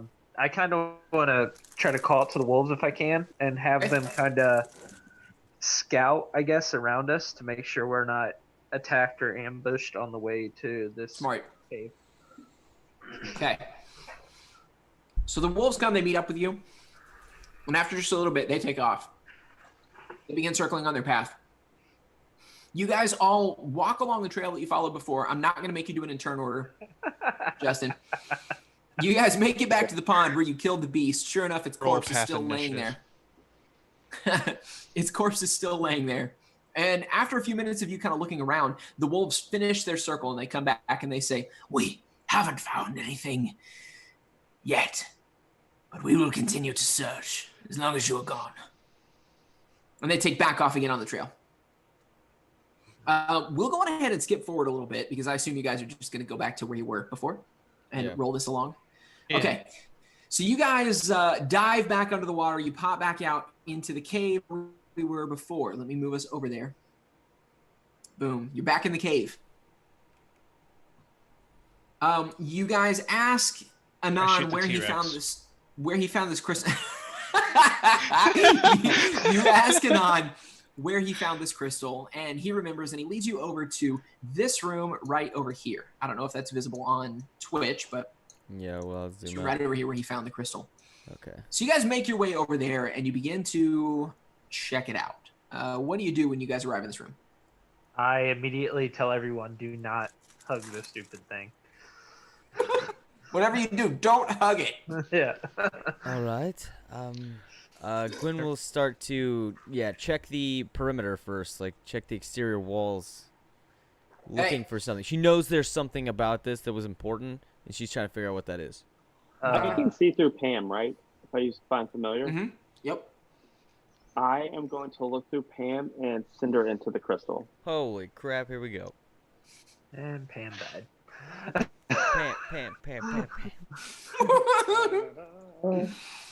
And I wanna get Kieran and Knick Knack together and tell them, because I mean they seem kind of the brightest, probably, and told them that they should probably study it and figure out how it ticks. Okay. I touched the crap out of it. Oh. Okay. Order of So operations. Kieran and Nick Nack, what do you guys do? Go ahead. Perhaps it wasn't an issue with hugging it. Perhaps it wanted us to ask if we could be hugged first. I mean, I'm not giving it a try. Kieran is all about like the source of energy. Like it's like a big thing with him. So he is gonna try to like look around to see like this thing's here. What caused it to do what it did to Amon? So he's gonna kind of look for runes or things that are causing effect or anything like that. Chain reaction. Yeah, I will also search around it to kind of look for any sort of advanced mechanism, things that might be creating the illusion of a magic field, Sweet. So as this happens, He's gonna check to see if the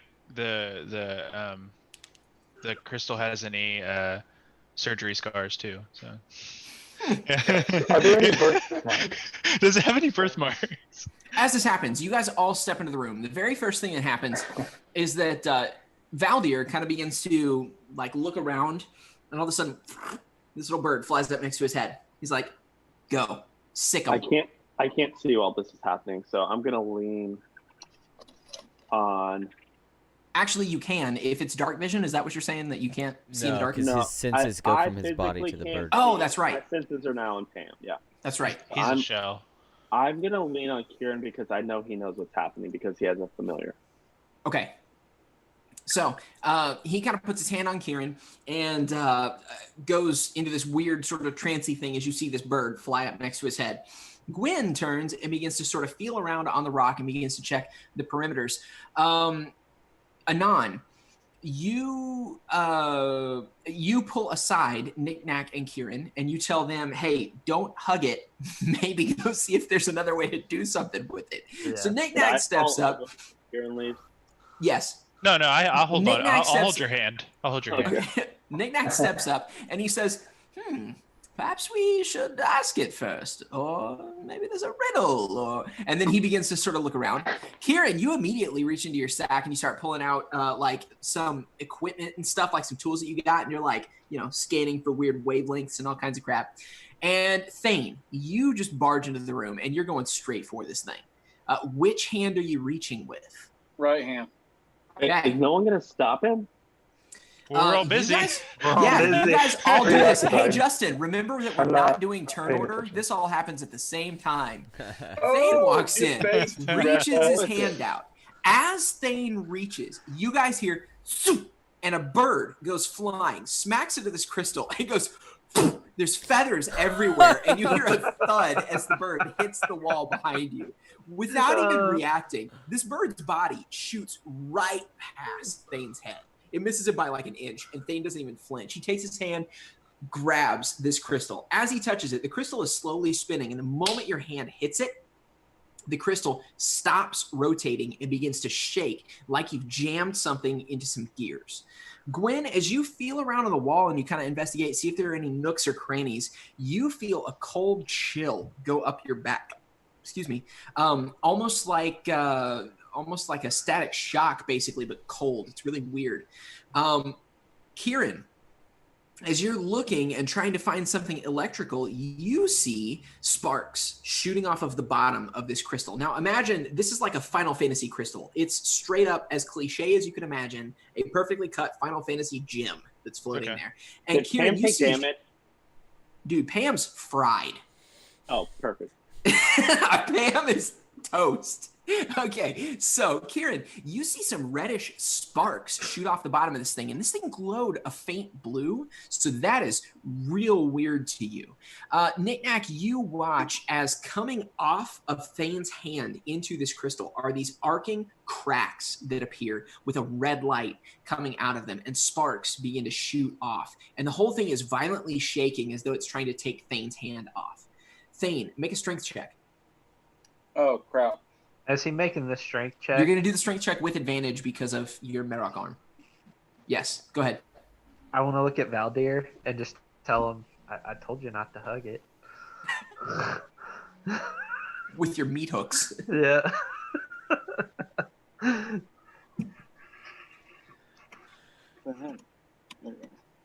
Hug means something different in wolf. Nat 20. Or Pam. Oh, son.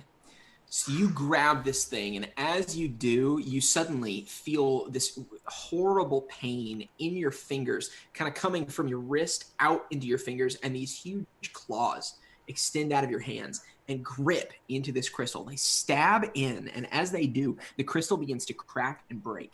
The whole thing then begins to vibrate. What do the rest of you do?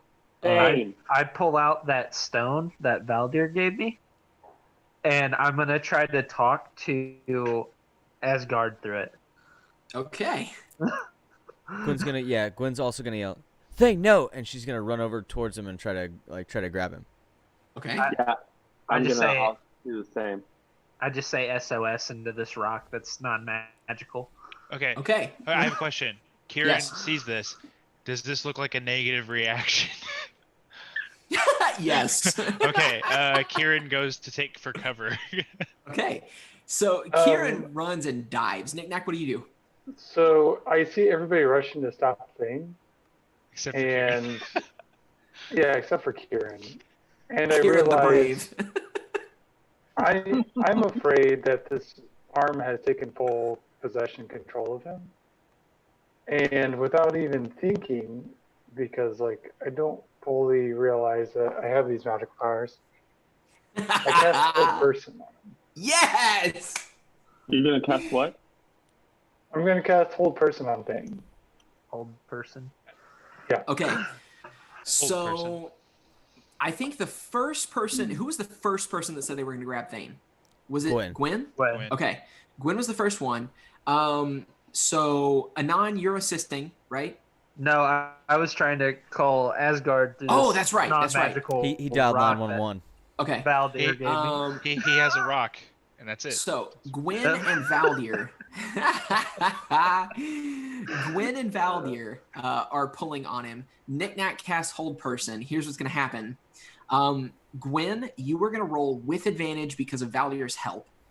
A strength check against Mike's strength check. Mike's is going to be with disadvantage because of the Hold Person from Knick-knack.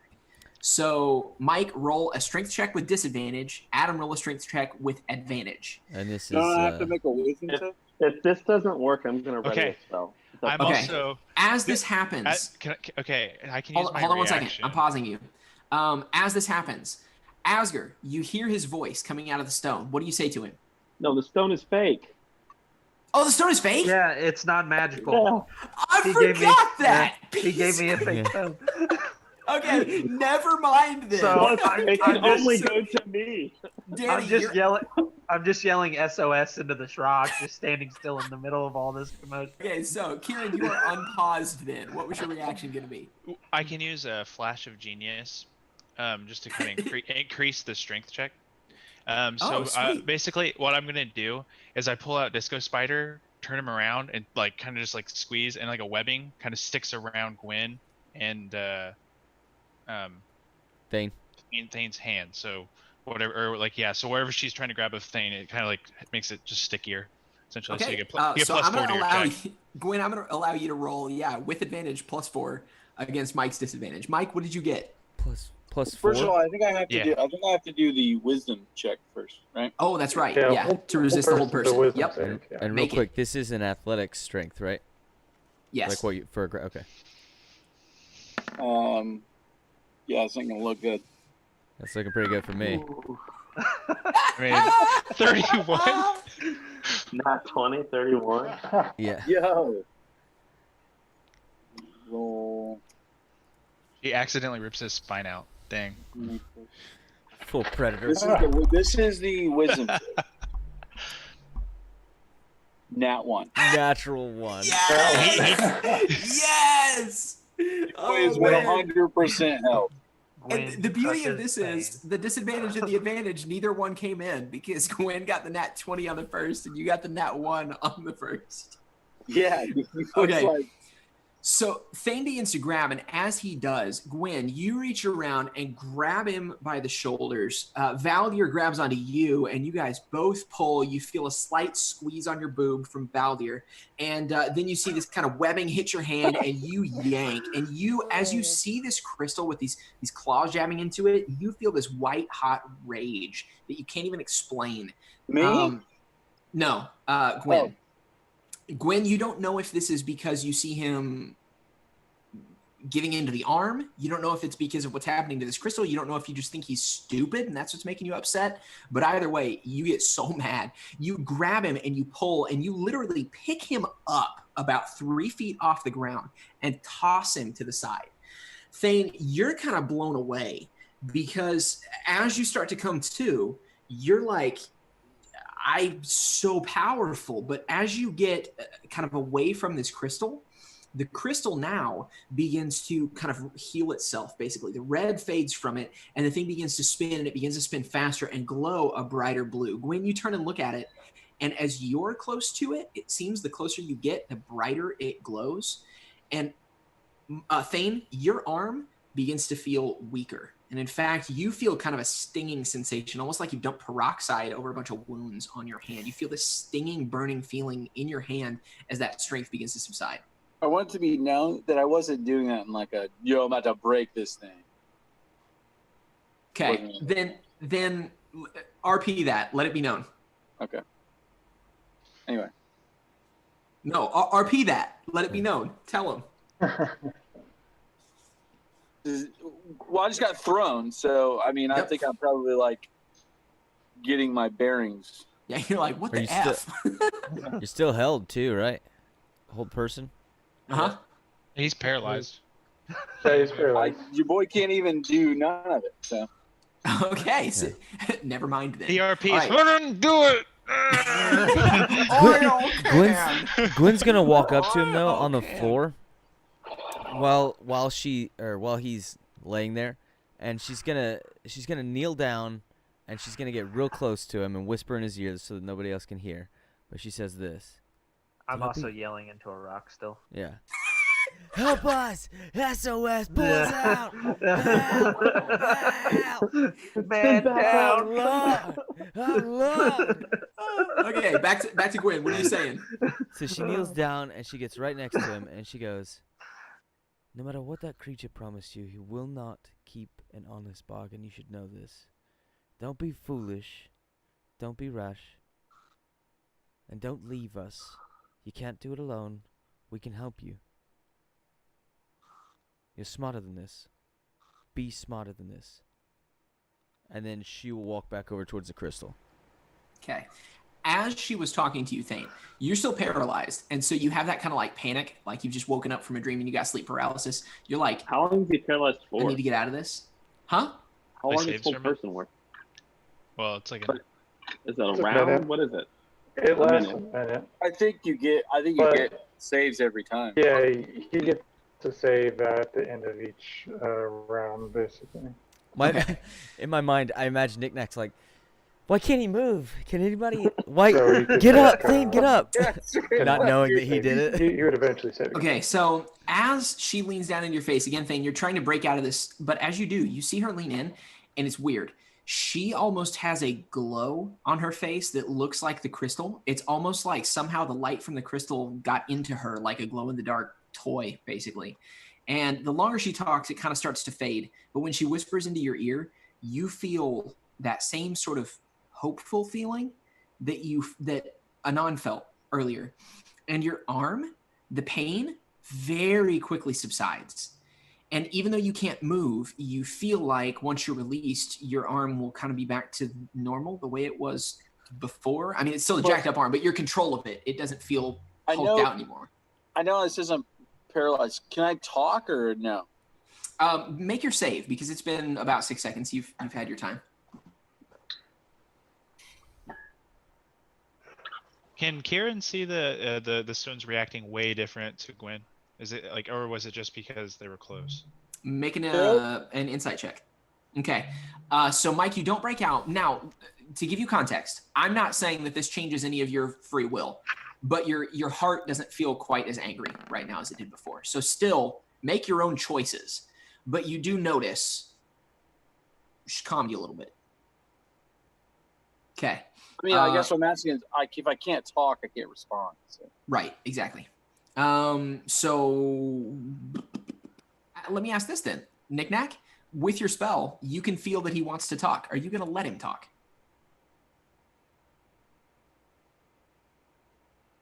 So Or do you even know that you're doing it? I'm like not completely aware that I'm doing it, but I am worried, and I'll go over to him and I'm like, Thane, are you being possessed? What's going on? Is it the aliens? I love it. Can I respond now? Yes. So with that, and you so, can like, I feel that drop- although you're still held, you can Yeah. speak. Yes. I grabbed I had no intention of breaking it. This arm has every intention of breaking it. That's quite peculiar. But it is also informative. It would seem your arm does not like the crystal. Gwen's gonna go back to the crystal. I rolled a 12 on that insight check, Evan, by the way. Okay, what were you insight checking again? The crystal. And seeing if I notice it reacting different to Gwen. Yeah. Okay. So with that, you did see that the crystal seemed to glow brighter, but you're not entirely sure if it's because of Gwen or if it's just because of it kind of healing itself from what just happened. And then I'm going to stay in cover still. Okay. And after me yelling into this thing for a few minutes and Asgard not Nothing showing happened. up, I'm gonna throw the rock at Valdir, Okay. and if it hits him or not, I'm gonna be like, "You gave me a broken rock. What is wrong with you?" Okay. Make your ranged A attack. broken rock. Your magic sucks. Your magic sucks. Cocked. 7 plus. I imagine it's such a flippant 16. con that Valdir's like, what? What are you talking about? Yeah. So Valdir, you duck out of the way of that. I assume that doesn't beat your armor, right? Oh yeah, it 16. does.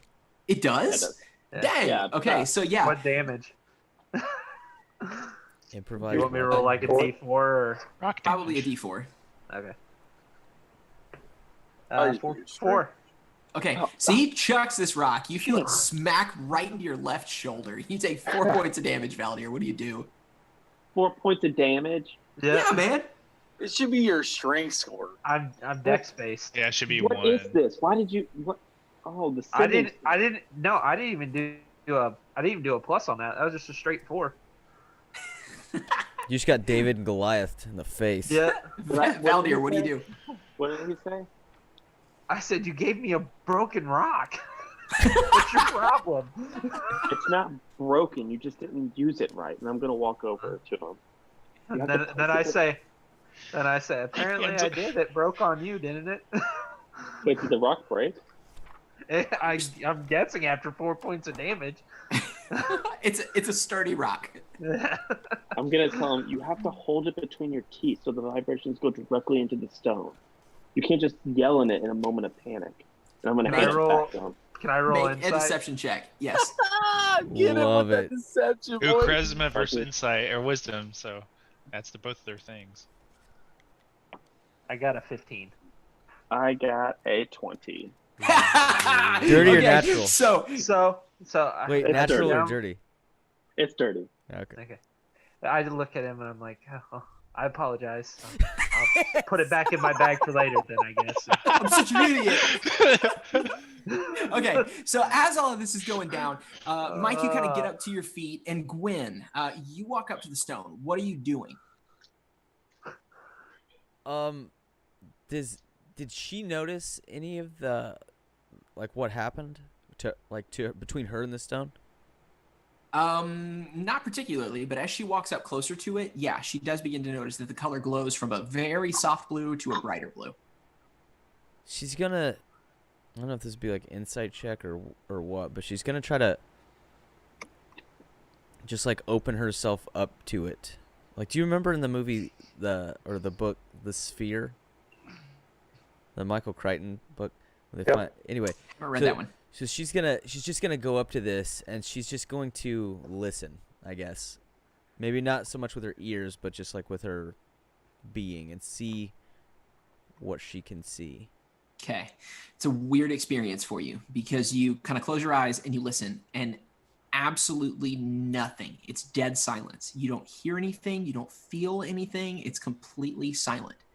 After a few seconds, you open your eyes, though, and as you do, you instantly feel overwhelmed with the very clear knowledge that the way forward is just off to your left. And as you turn and look, you can see that in the stone room, there's a bit of a crack in between two of the stones with a space that's big enough that a person could pretty easily put their hand into it. And you don't know where this knowledge came from, but you just feel that's the way forward. So she'll just kind of whisper between her and the stone, "Thank you," and she'll walk over there. So you walk over. What do you do? I'll investigate. She'll put her hand in. She'll check it out. Yeah. Reach your hand in, and as you do, you can feel that there's a small lever inside. You grab the lever and pull. Yep. And as you do, the crack expands and moves apart. This is a special recessed wall. And beyond this recessed wall, you can see a dark path leading forward that appears to kind of wrap around behind where this stone is, where this gem thing is floating. Do we see this? Yes. Yeah, so I walk that way. Okay. As this happens, what do the rest of you guys do? So literally, you saw Gwen walk up to the stone, close her eyes, then open them and go, "It's right there," and walk over and pull this lever, and the door appears. I follow her. I start dragging Thane. Kind of mad because I. Wait, couldn't he's not figure it paralyzed out. anymore, right? Yeah, it's been long enough. I think Oh, it's okay. fading now, so you're able to get back up again, Thane. I start dragging him anyways. He's just hanging like a stubborn kid, just like by. I don't want to go. I want to go. He's gone boneless. I'm just gonna Gwen, Yes. before we just run through this corridor, maybe we should play this a little smart this time. Last time we ran in, it was chaos. This time we did the same thing, myself included. I know, like, we're all in a weird spot right now, but Thane is really good at being scouting. Let's just let him go and lead a little bit. I mean, I could turn into something tiny and go ahead as well if you needed me to. And he doesn't have a demon hand.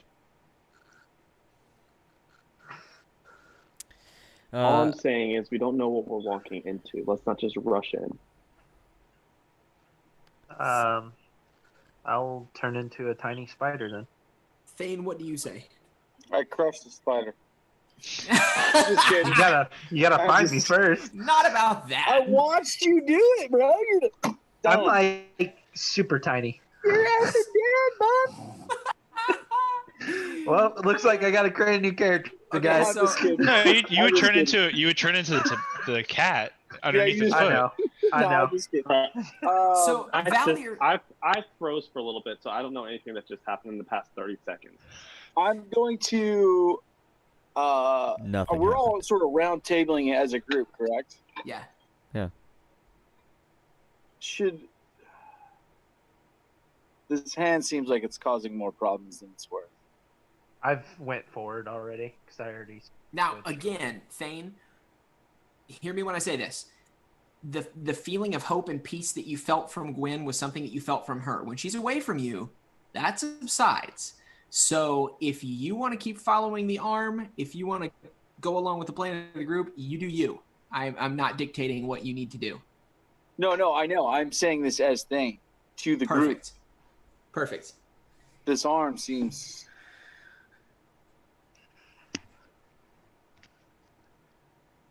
Terrible. I could maybe perform a surgery for you. Yeah, so could Gwen. Right here in this cave. Quicker. Thane, before you do what I think you're about to do you want me to try and dispel it? No. I It's the only clear path. They just speak in circles. They don't. We got no answers.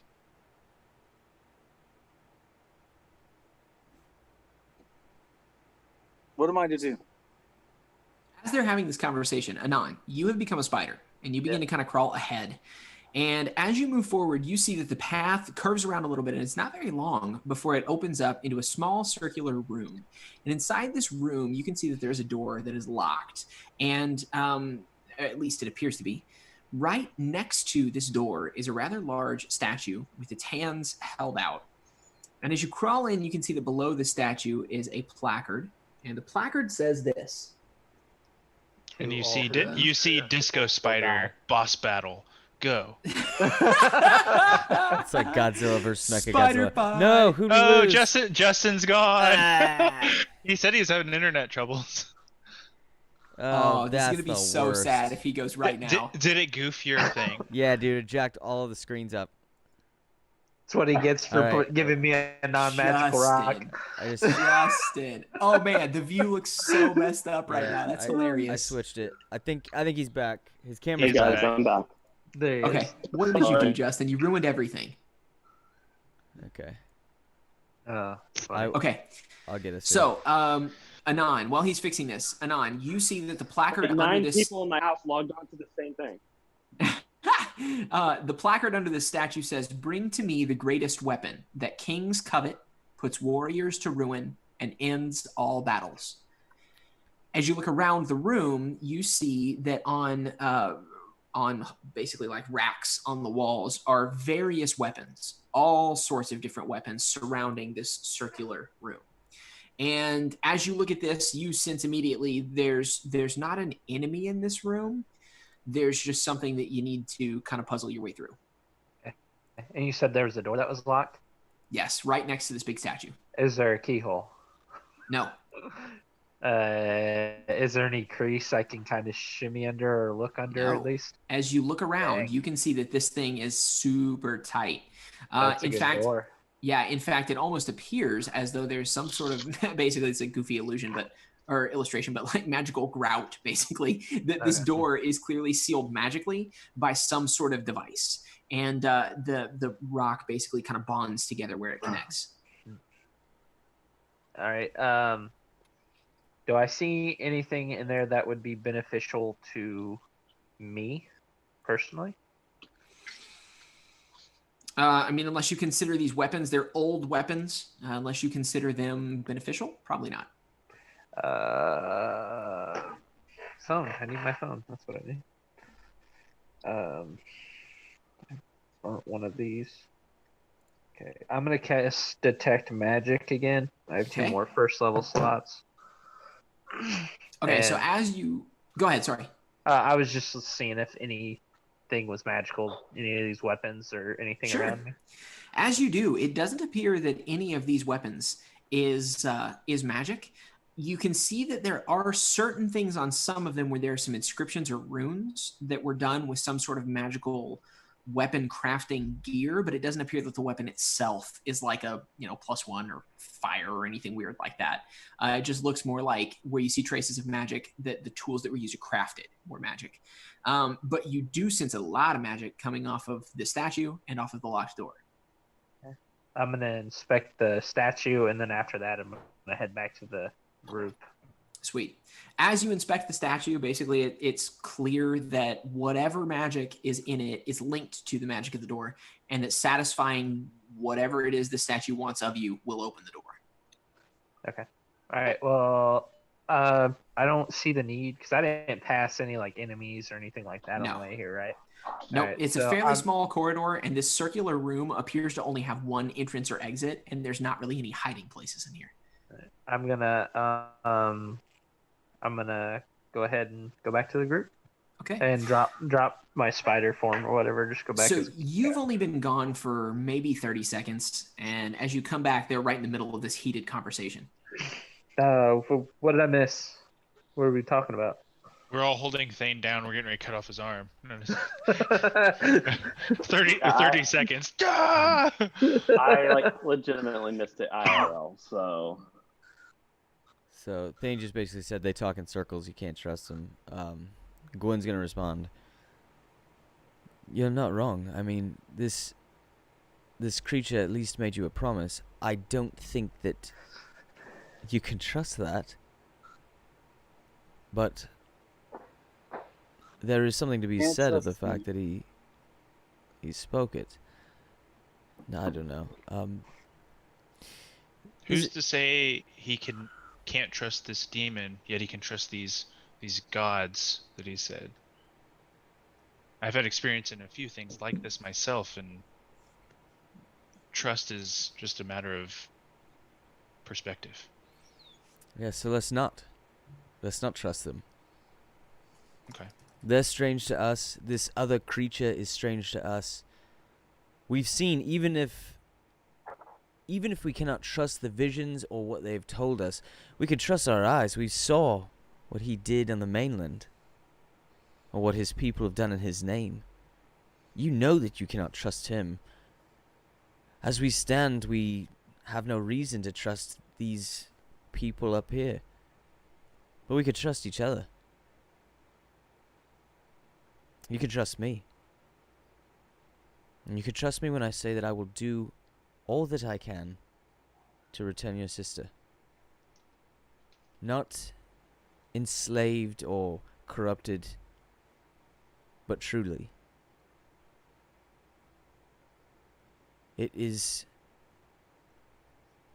my heart's goal because it is yours, and I will try to see you reunited.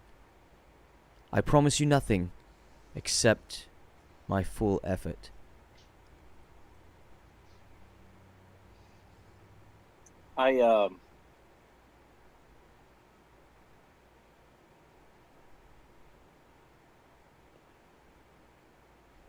I put my hand out like on like a thing. It's like a stone table or some sort of a thing.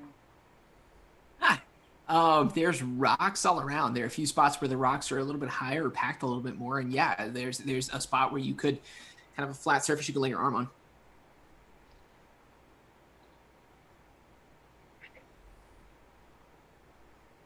Well, go ahead.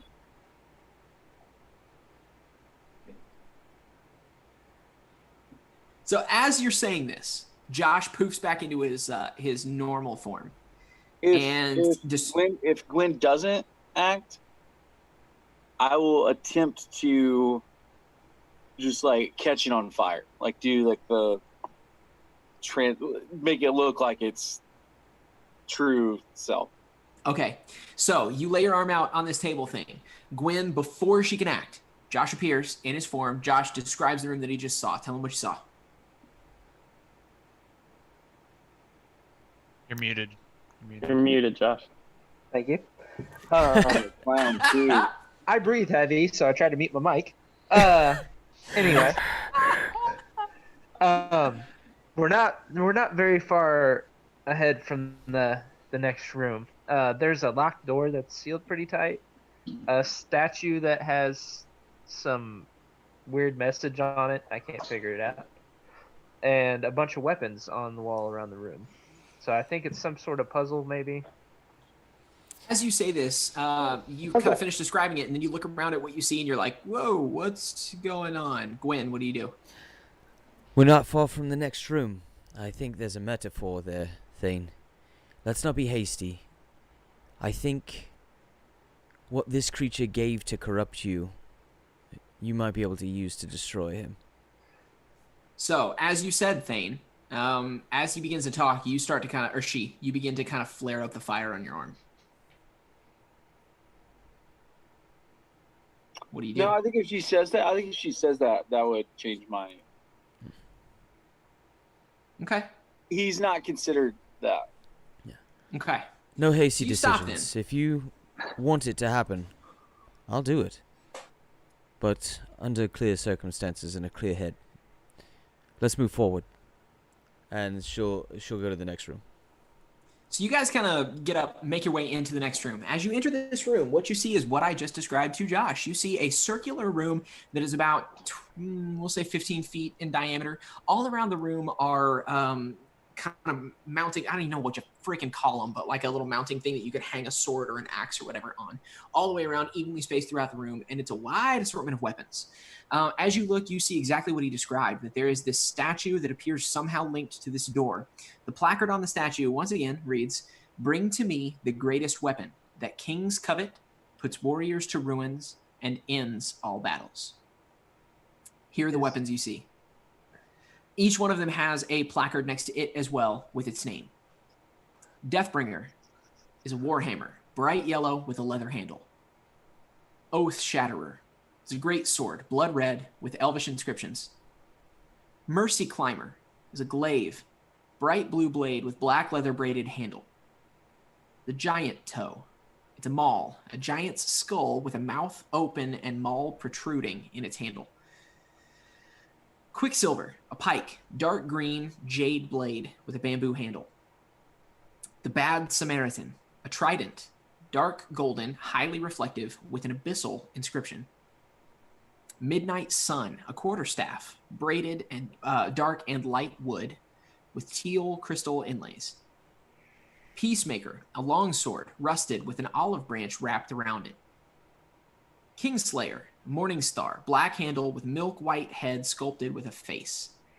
And Widowmaker, a longbow, cherry wood with yellow crystal inlays. I'm gonna go grab that just because I want it. Which one are you grabbing? Widowmaker. Okay. So Widowmaker is the longbow, cherry wood with yellow crystal inlays. You come up to it, you grab the bow, and as you pull it down, something strange happens. You grab this weapon, and as you do, it almost feels, not overwhelmingly, but it almost feels like there's like a magnet in it that's sort of pulling you toward that statue, but not enough that it's dragging you across the room or anything. You're just like, this is weird. Mine. Yeah.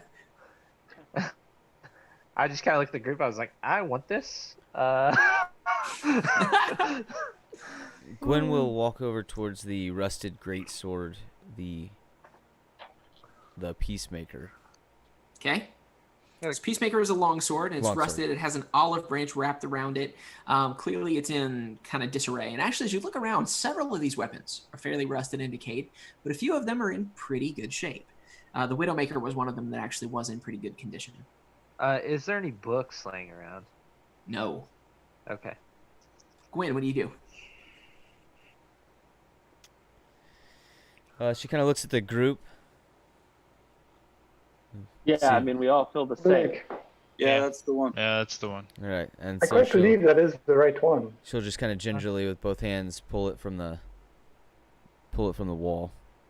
So you lift it off the placard, and you see the vines that have grown around it, and this olive branch are kind of wrapped in, and you sort of pull it out from the branches, and you bring the Peacemaker over to this armor. As you hand it the Peacemaker, the hands that were originally cupped, as you get closer, sort of turn inward, and you slide the weapon in between them, and the fingers interlock. As this happens, you feel a pulse kind of coming off from it. The fingers open, and the blade doesn't fall. The blade flips itself upright and swings at you, Gwen. All right, get on ready. its own, floating in the air. Okay. Does a, let me go over here. Hold on one sec. +3.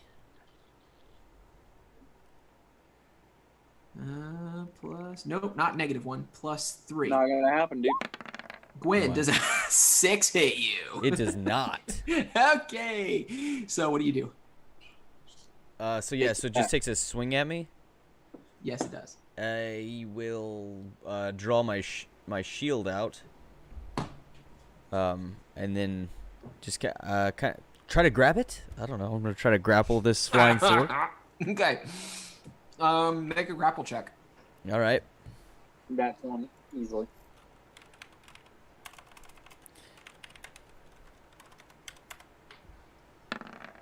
$23. Really good. Heck yeah. So with lightning fast reflexes, pun intended, you lurch out. You grab the sword by the hilt, and as you do, you feel it pull against you. But you grip it tightly, and slowly the magic subsides. But you get the feeling that didn't quite work like you thought it would. All right, perhaps not the rusted sword then. Do the It's likely not to be any of these. I want to look around, see if there's anything that's not a weapon. What was the inscription? Can you read this it's definitely inscription not a again? weapon. Okay, I'll read the inscription and then I'll go back to the next question. Bring to me the greatest weapon that kings covet, puts warriors to ruin, and ends all battles.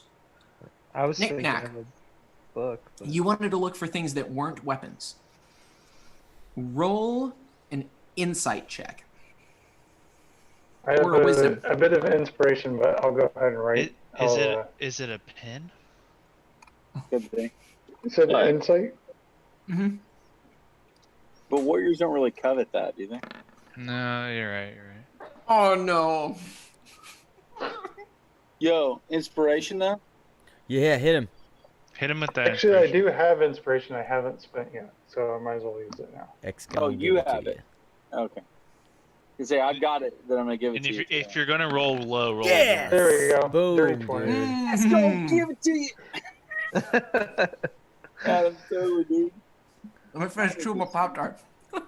Dude, can you just not eat while you're playing the game? No, shut up. We can't. I know. No, brother. Gotta eat, We man. gotta pay the time to our sponsors. No, not Ritz. Not Ritz. Ritz is next week. Pop-Tart this week. Get that crap out of here.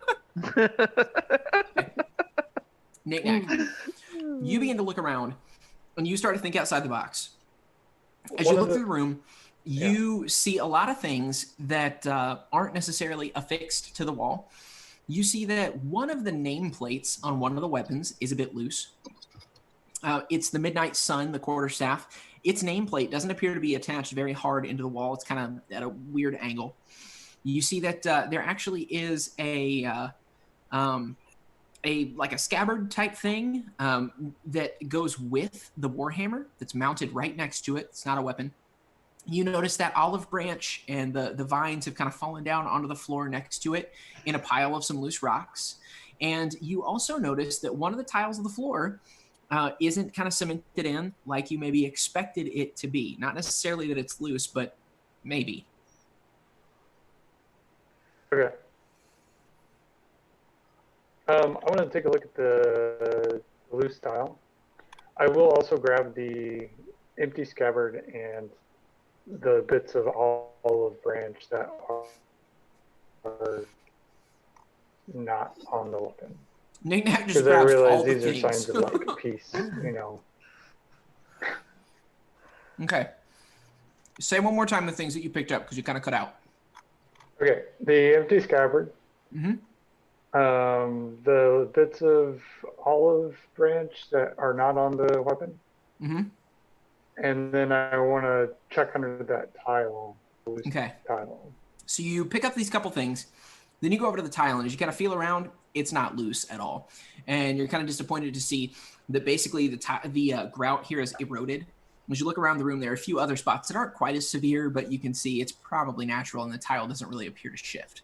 Okay. But you look down in your hands at this empty scabbard and at these olive branches.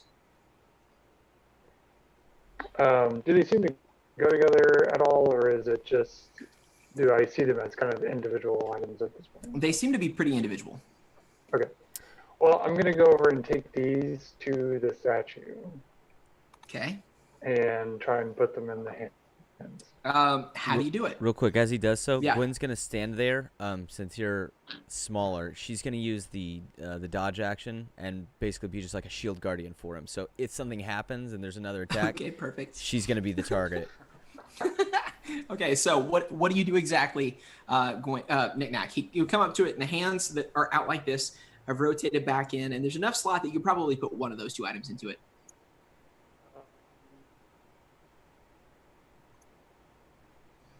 I'm going to try the bits of olive branch, I think. Okay, perfect. Because if you tried the scabbard, it was going to smack you in the head. So you take the olive branch and you drape it in between the hands. And as you do, the fingers close around it. And then the statue sinks about a half inch into the floor. And as it does, the door behind you unseals and slides apart. Gwen's gonna pat him on the back. Do I get Widowmaker? Aha! Brilliant question. Okay, so you take Widowmaker and you hold on to it. It now no longer seems drawn to the statue. So, sure.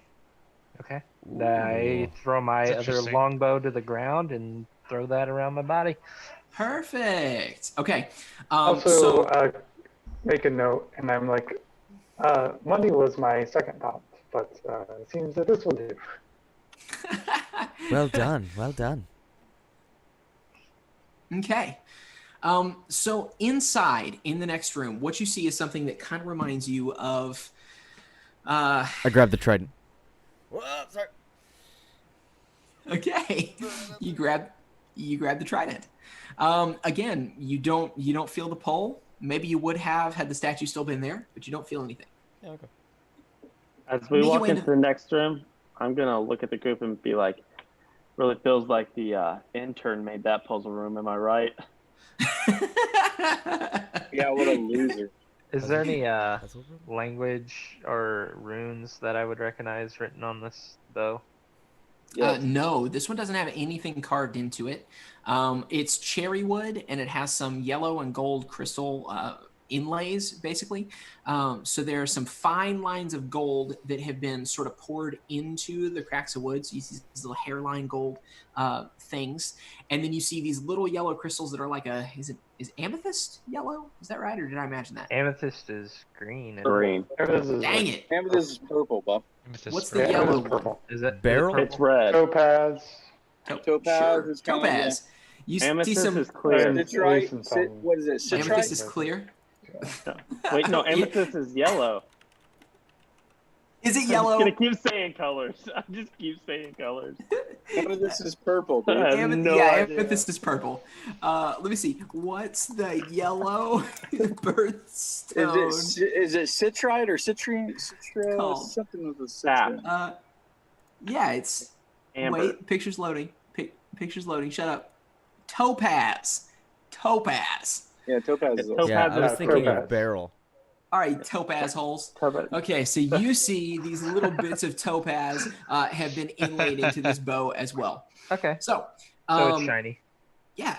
So as you make your way into the next room, you see something different. This is a pretty long room. Let me pull up my description again Dude, here real quick. citrine is yellow too, you clown. Yeah, but this is topaz. I agree. That's fine. Okay. You're chirping me, dude. So this room is massive. It's long. This is about 100 feet long and about 50 feet wide. As soon as you come in, there is a short ledge right on the other side of this door. And when you look down, there is a kind of misty pit that spans the entire length and width of this room.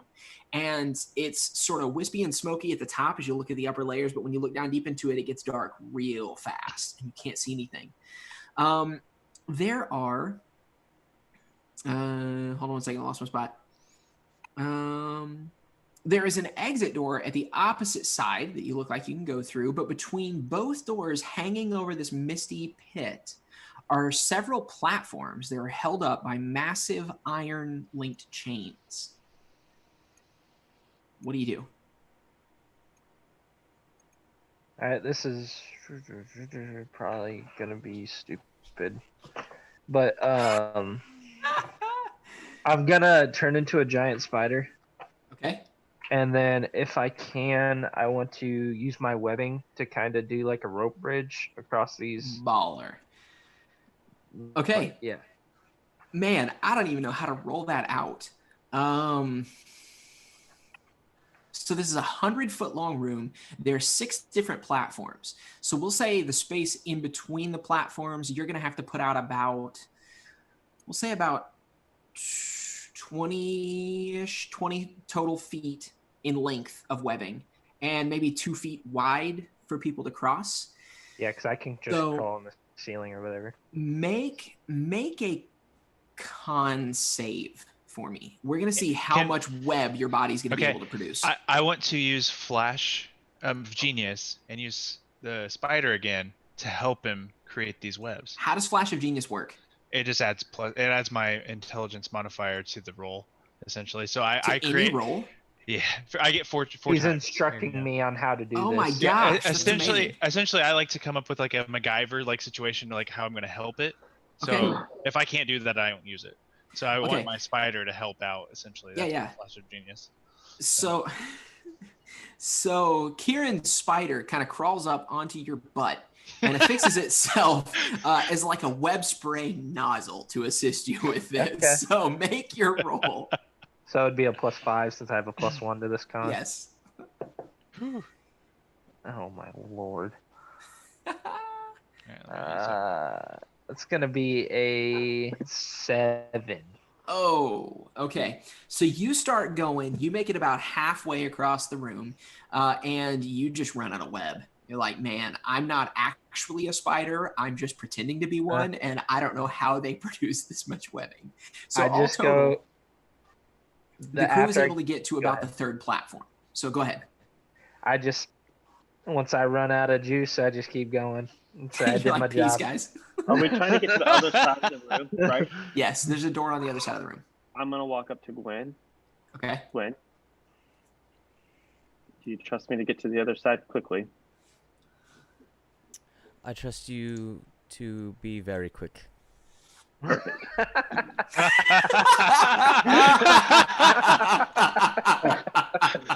Oh, that's so cold. I'm going to. My boy Reach can't around. hang, boy.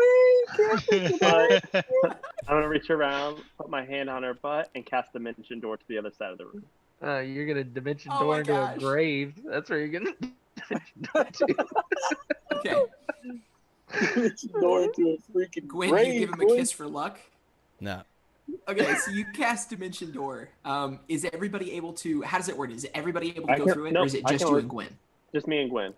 Just those Okay. two. Real quick though, does it have to be something that's smaller than you? No, it can be the same size. Oh, or size smaller. It's gotta be category? like medium. Yeah, Yeah, size, same same size category. category. Okay. So with a flash, this spell goes off, and you see now that Gwen and Valdir are on the opposite side, standing on this small ledge that's identical to the one that you guys started on.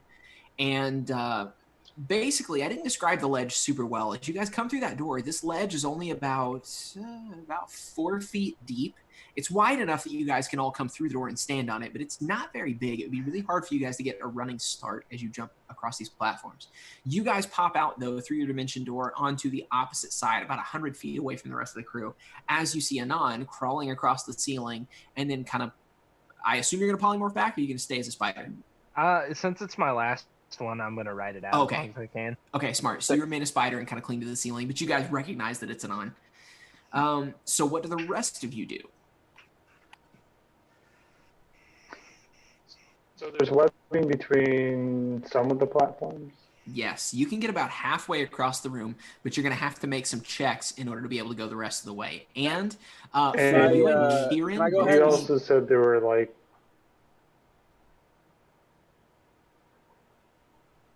Thane, Oh, what were you no. asking? Can I spider climb? Yes, you can use your spider climb. Knick-knack, you and Kieran are both small. You're the last two that are left. These jumps are going to be fairly tricky for the two of you to make. I help him. But Knick-knack, go ahead with what you were going to ask. Wait, Um, what? How are you going to help him? Well, dude, if I'm walking on the ceiling, I could like have a rope with me, right? Ooh, how well can you cling to the ceiling? What if I use That's up enlarge? to you. Okay, hold up. Knick-knack, back to what you were going to say. What were you going to say? you said there were chains. There like, on are the walls or chains. something? There are chains that are holding up these platforms. You can see that they're connected pretty high up onto the ceiling, about 15 feet above where the platform actually is, but each of these platforms is hanging from a chain or a few chains. Okay. I'm going to get to the farthest platform I can Okay. on the webbing. And then I'm going to attempt to swing it. So it'll get closer to the next one, and then I'm going to jump from one to the next. Yes. Okay, so Kieran, you see what Knick-knack is about to attempt to do. What would you like to do? You can assist him, or you can try your own thing. I'm gonna have to try my own thing. I'm not as dexterous as he is. I'm going to actually. You said it'd be hard if I was small, right? Yes. So I'm gonna cast enlarge on myself. Hey, that would definitely help. Okay, and then I'm gonna just try the adorable way. So, Try the what way? the way you said with the whole like, trying to cross and make the checks. That's what I got. Okay, perfect. So you make your way over to the platform that Knick-Knack is on, and as you're about to jump to that platform or walk across the webs, I guess, you see that Knick-Knack has begun to rock the platform so that it swings back and forth. What do you do? Are either of them within 30 feet of me? No, they are at the Okay. dead center of this room, 50 Okay. feet away. I'm going to hold the action that when they get within... Well, I guess I'm not going to hold the action, but I'm going to wait till they're about 30 feet away, and I'm going to cast Bless on both of them. Nice. Um, Big Mike, I- as you're running across the ceiling, you get to this platform where you can see he's there and he's starting to swing, and the chains are starting to swing back and forth as well. And Kieran is right there, but Kieran first, go ahead. If he's shaking it, I'm just gonna try to hold on. I don't know. I'm helping, dude. I'm helping the crap out of him, dude. Yeah, like swing. Just lean Yeah, into it. help him swing it back and forth. Yeah. We're nudging you in that direction. Peer pressure. Let the logic overwhelm you. It's 10:42. Let the time just let- overwhelm you.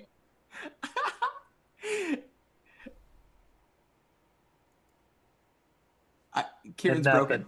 No, oh, I thought that. No, Thane says he was gonna help. Oh, out. yeah. No, I'm saying to you, if you get on the platform, you could use your large form to help him swing it back and forth to help you both jump. Oh, okay. I mean, yeah, that's fine. I was just gonna hold on if he was swinging. I'm kind of confused of what this looks like, I guess, in my head.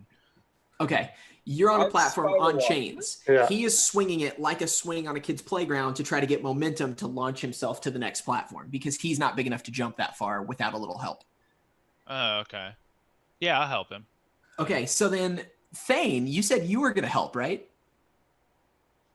Yeah, but I mean, if he's helping, then I'm not going to. Okay, cool. So then I Thane, really you kind only of keep get aid running. from one person, so Okay, so then Knick-Knack, go ahead and I'll probably hedge our bets, and like if he's gonna fall, I will sort of play for that. You know? Sweet. Okay, so then what we'll say is you go to the next platform and you shimmy down the chain just a little bit, which is no trouble for you with your boots, and you're kind of ready to throw a hand out if you need to. Yep. Knick-Knack, make your check. This will be a... Well, I'll let you use strength or dexterity, either way. Okay. And you'll have advantage with Kieran's assistance. Just a straight strength or dex then. Or dex, yeah, either one. Okay. And with 8, I get to roll. I have advantage, right? Yes. Okay. Okay. Rolled.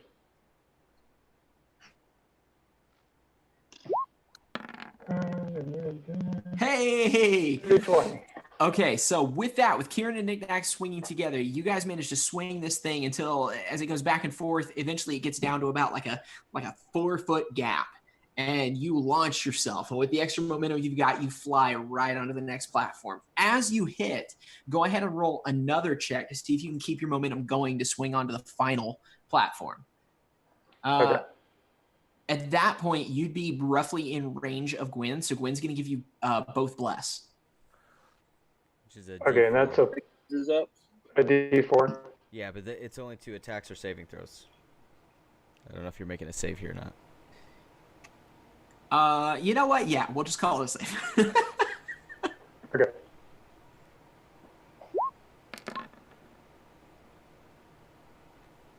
I got a 10. But wait, you still have advantage because he's assisting you. Did that include advantage? Oh, no. Kieran is still helping you.